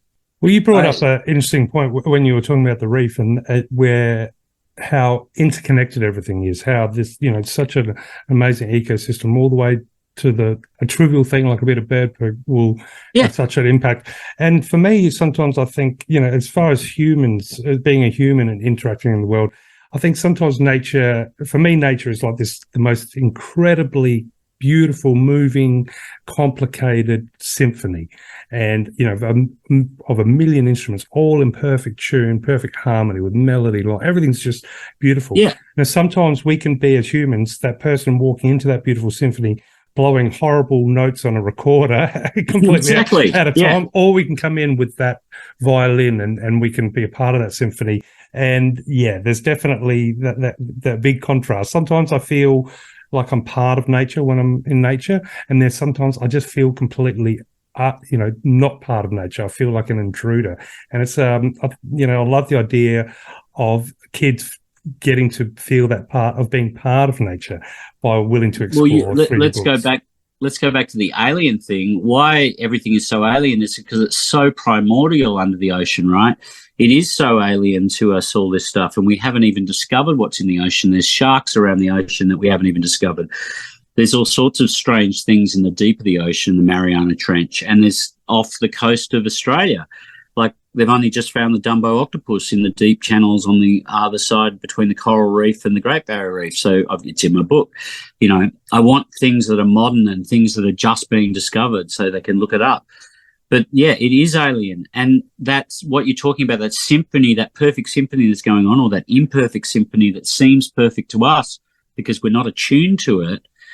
Why I want to do these books is to attune the kids to it so they feel comfortable enough to turn the stereo up when they get into nature and listen to that music and appreciate it, because those places, you know, those natural places that we're in are something that kids should start feeling more comfortable with, because otherwise they are going to feel alien. They are going to feel alien. They are going to feel not part of nature, and their concrete jungle is more familiar to them, and their trains and all this system. But if we get them out of nature and we can get them comfortable and we can get them to see that symphony, it becomes less alien, and it becomes somewhere where I can walk in here and it becomes more wild. Now, wild doesn't mean go wild. Wild in its natural form or definition is natural. So we need kids to go wild. We need kids to go into the wild and feel a part of that wildness, that naturalness of nature again, because we've been locked up in our cities too much. We've been locked up behind mobile phones. We've been looking at travel things on Instagram from a screen. It is surreal, but when you go into nature, it becomes quite overwhelming, and some people get panic attacks by it and they can't go. But I hope that if I can go out there, so look, there are lots of people on TikTok that follow me because they have a disability, or they've been handicapped in some way in an accident. So they watch my TikToks so that they can get the feeling that they're there, and I hopefully take them under the reef, and I hopefully show them the stuff, and I hopefully deliver the knowledge, and they buy my books and read, because they're now trapped either in their body or in their space in the world, which is a shame. I hope I can get out there more and more and more and more over the next 10, 20 years so that I can deliver that to the people that don't have that opportunity to go out, and the kids that are too scared to go out. So they're part being an invitation, as you said, but also it's also giving back to the people that can no longer go there. Now, we could obviously talk all night, but we have to wrap it up at some point. But you've spoken about TikTok. How can eager viewers or listeners who want to follow Myke Mollard's adventures or introduce their kids to your videos and your books and all your adventures, how can they find you? Well, you can find me on TikTok at Myke Mollard. That's all I am. The handle is Myke Mollard, MykeMollard, not Mallard like the duck, but Mollard like. But Myke Mollard. Or you get into my books and then Google me, and you'll find me on TikTok and Instagram. I don't do much Instagram or Facebook anymore. I'm just going to stick to TikTok and maybe YouTube a little bit later, and I'll have a website up in a month. So yeah. And maybe, who knows? It could be 6 months' time, could be 3 months' time, could be 12 months' time. I would love for the opportunity for you to be coming back on the show and telling us all about your brand new TV adventure show. Well, I hope I get this TV adventure show, even if I have to fund it myself. But hopefully there's more things coming up. I've got 2 new books that I just signed today, and I've got 4 other books that are going for pitch. And I've got another 4 coming, and I've got 5 in the works. So there's a lot on my plate, but they're all getting done. So we've got lots more stuff to talk about and lots more adventures to have. And whether I do get a show or I don't get a show, or it just stays with TikTok, it's going to be fun anyway. It's hopefully something that teachers and librarians, homeschoolers out there, and parents really start to think about how they want to, hopefully I've given them the tools to teach their kids, And I know that lots of parents that I talk to say, I learnt something out of your book, Myke, and it was great to sit down with my child and go through it with them. They forgot all that stuff in school, or they didn't get that in school. They weren't listening in school. So I think there is a real need for what I'm trying to do. And I'm scared a little bit about my encyclopedic knowledge that I put in there. I just hope people see it as those treasures and gems and my writing style is okay for those people, because a lot of people, they want to buy my book, but they're just looking for that story, that little, Peppa Pig story about, the animals of Australia. But I don't want to patronize those animals, and I don't want to patronize that learning, and I don't want to patronize the kids or my audience.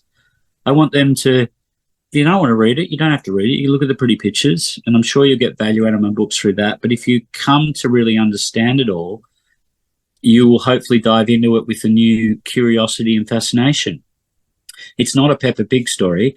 It hasn't got 10 words per page. It's got full-on scientific stuff it's got all sorts of stuff in there. And I hopefully artfully put that together, from some of the bigger science questions to some of the smaller, just, this is the size of this, and this is coloured like that, and this has... So there's real simple stuff and there's real complicated stuff. And I hope I just can try to balance that up throughout the book and hold the theme together of the book.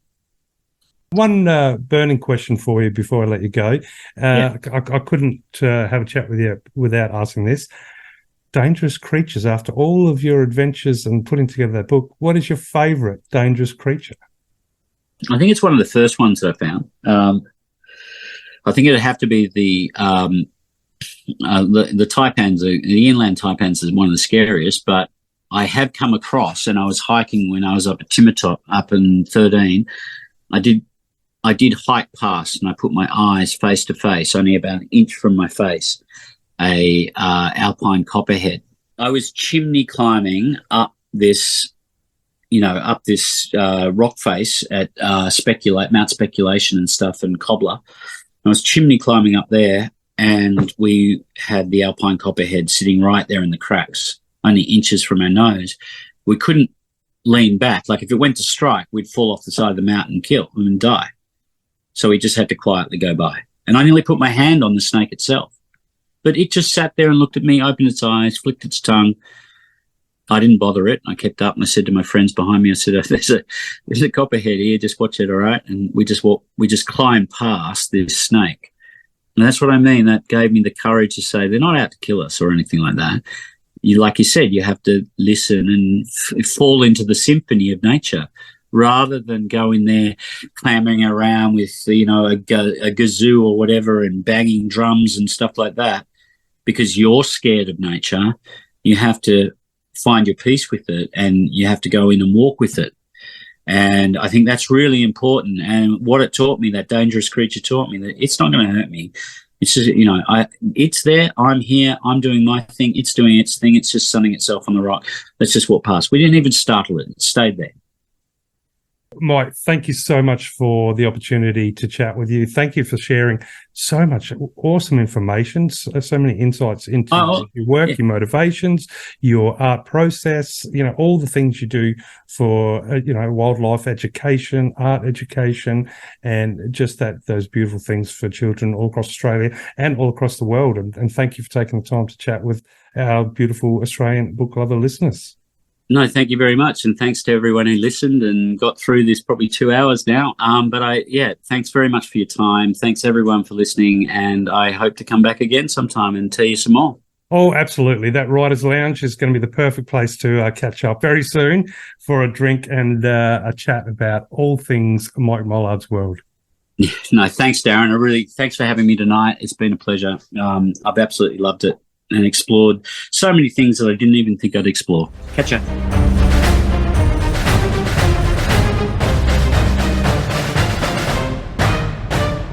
So there we have it. Talk about a whirlwind of fun, facts, and so much information, so much passion. And thank you, Myke, for talking with us. That was just that was awesome fun.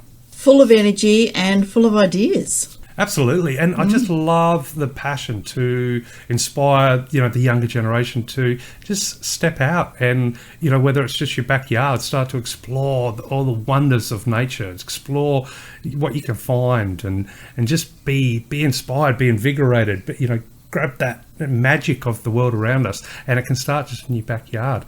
And also his passion to how he applies himself to his craft, the time and effort that he goes into, it really just shows that, you know, the results from that, you know, the books that he's publishing, there's a reason why they're just beloved all around the world, because there's just so much love, so much time, so much effort that goes into them. Yeah, and so much detail. I do love the detail in his work. And look, every illustrator has their own style, and I think particularly many of the authors that we spoke to with the Carrigear and the Wilderness Societies shortlisted, though some of them were just absolutely amazingly detailed, you know, to the point where they could be that kind of botanical or biological illustrators that you see in encyclopedias. They're just brilliant. Yet, making those animals and plants relatable and making them available for kids to see and understand. So, yeah. Yeah, it made me think of when I was in primary school, you know, as a super little tacker. I mean, like, absolutely, I had that, the dinosaur bug. And it was, you know, for a period there, you know, you always had some sort of picture book with dinosaurs and dinosaur facts and, you know, had my dinosaur figures. I don't remember any real, any sort of similar rush of adventure and excitement. I didn't find any other books just on the animals here in Australia. So I'm so happy to see, I mean, it's probably changed for years now, but I'm just so happy to see that these books are out there getting people excited. You know, because I mean, we all go through I guess, a point once we get to teenager years and life that, you know, the wonders and the majesty of nature sort of doesn't, that's not important at the time. There's so many other things, but sooner or later we come back to nature. But it's a beautiful thing to see that maybe kids can be inspired at that age, and maybe some of them will follow in Myke's footsteps and sort of chase a lifestyle based on the wonders of nature. And I love looking for my little nature magic in the backyard, whether it be the magpies or...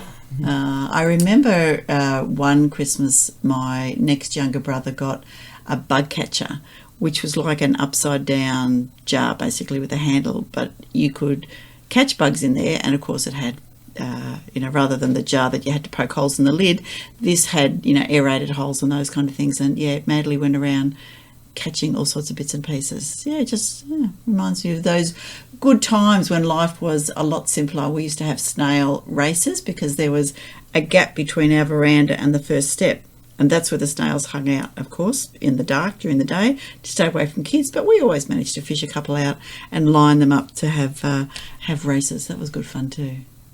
Well, it always strikes me as pretty cool, but occasionally we get really low tides here. Not often, but sometimes the tide goes out just that little bit extra and actually reveals, all these cool rock pools that normally you don't see. And when it does happen, and we go for a walk down there, it's always surprising how many people are suddenly out there just staring, looking through these rock pools, with absolute fascination. So there's a sense of wonderment that definitely doesn't leave. Absolutely. Sometimes it just takes something unusual, something new. But yes, bug catcher, I remember that. You remember that particular toy very well. I was a bit envious of him, I will say. But you can only be envious of Myke's creative talent. So thank you once again, Myke Mollard, for a great interview. Yeah, indeed. Excellent. Well, that interview inspired a little bit of definitely inspired my selection of quotes for this episode. Quotes with an S, Darren. I thought we were sticking to one. Come on, then. Bring on. Mine is one. Well, it's two, yes, but still, but short. But together, they're still shorter than what my normal one is. So all right. That's why I thought I could bend the rules a little bit. All right, come on. Well, I'll do one, then you do one. So, okay. Of course, nature has been, and my chat with Myke has inspired my choice of quotes for episode 95. My first quote is by Albert Einstein, and his quote is, "Look deep into nature, and then you'll understand everything better." Yeah, nice and easy. I like it. Very clear. No vagueness there. Excellent. All right. Well, I will admit I did have one and a backup just in case you cheated. So, here we go. This is from Lao Tzu, who is a semi-legendary ancient Chinese Taoist philosopher, credited with writing the Tao Te Ching. Nature does not hurry, yet everything is accomplished. Oh, yeah, that's a good one. That's a good one, isn't it? So it kind of fitted in with justing, which is, if I just do this, just do that, then, I'll be happy or busy or complete or whatever. But nature doesn't hurry. yet everything is accomplished. I really like that. It's good. No, nature's got a little bit more time on her side than I do at the moment. Okay, I'll admit that. She does last a bit longer. All right, what's your second quote? My second one is by a gentleman called John Muir, and it's another quick, easy, but very concise little quote. The clearest way into the universe is through a forest wilderness. Nice. Yeah, it's cool. Kind of puts a real magical, mystical, sheen on the nature. So it's a good way to think of it. So next time you go for a walk on the beach or a hike through the bush, you're going straight into the universe. Excellent. I'm going to give you one from Brookhampton, who I tried to find the origin of this, and I think she is an Instagrammer. I'm not entirely sure, because there's a couple of different Brookhamptons out there, but please book if this is yours. Much appreciated. Children still need a childhood with dirt, mud, puddles, trees, sticks, and tadpoles. Oh, absolutely. I would hope that still is the case. Yes. I couldn't imagine a childhood without that. I guess the thing is we're so busy cleaning kids these days and trying to teach them basic hygiene, which is incredibly important for all the viruses and things. But they do still need to get out there with dirt, mud, puddles, trees, sticks and tadpoles. Yeah, I really like it. There's a reason when you're a kid, or especially, at least for myself as a boy growing up, mud and magnet both start with the same letter. There is a reason. Yes, absolutely. So there you go. That is just about 95. Done. Episode 95. Yeah. So listeners, if you enjoyed episode 95, don't forget to give us some love on your favourite podcasting platform. You can follow us on Twitter at Australian Books, Instagram and Threads at Australian Book Lovers. I must admit I've been a little quiet. We've both been a little quiet on the social media doing lots of different things. We're on LinkedIn and YouTube.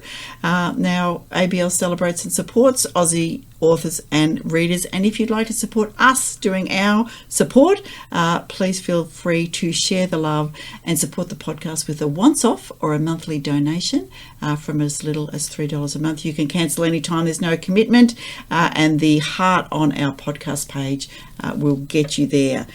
Also, just want to quickly mention, if you are on our subscriber list, you of course get access to our giveaways. Now, I have half a dozen books. I've got 3 copies of Serengeti by Eugen Bacon to give away. I chatted with Eugen the other day. That was an absolutely fascinating chat. I've got 2 copies signed by the author of Memories Don't Lie by Pauline Yates. Ooh. And I've got a copy of Dragons, Dusk and Dawn by Simon Higgins. So 6 books available for free.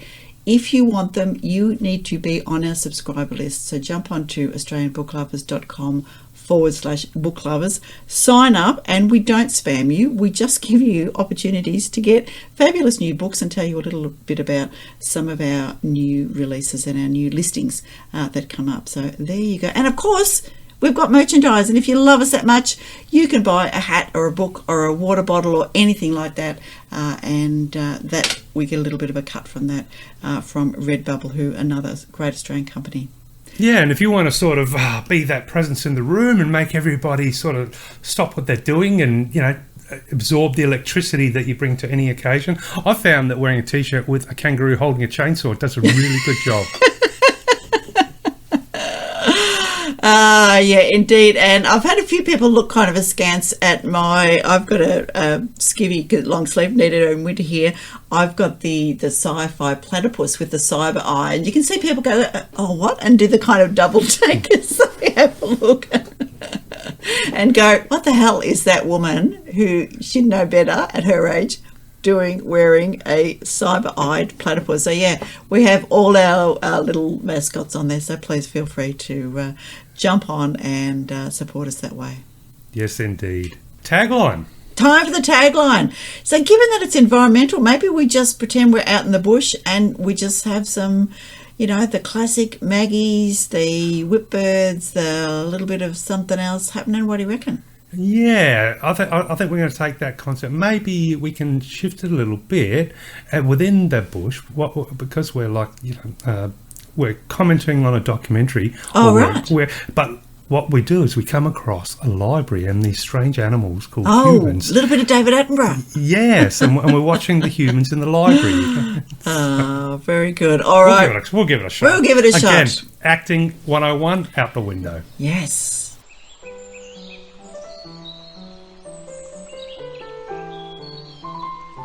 Darren, can you see what I see?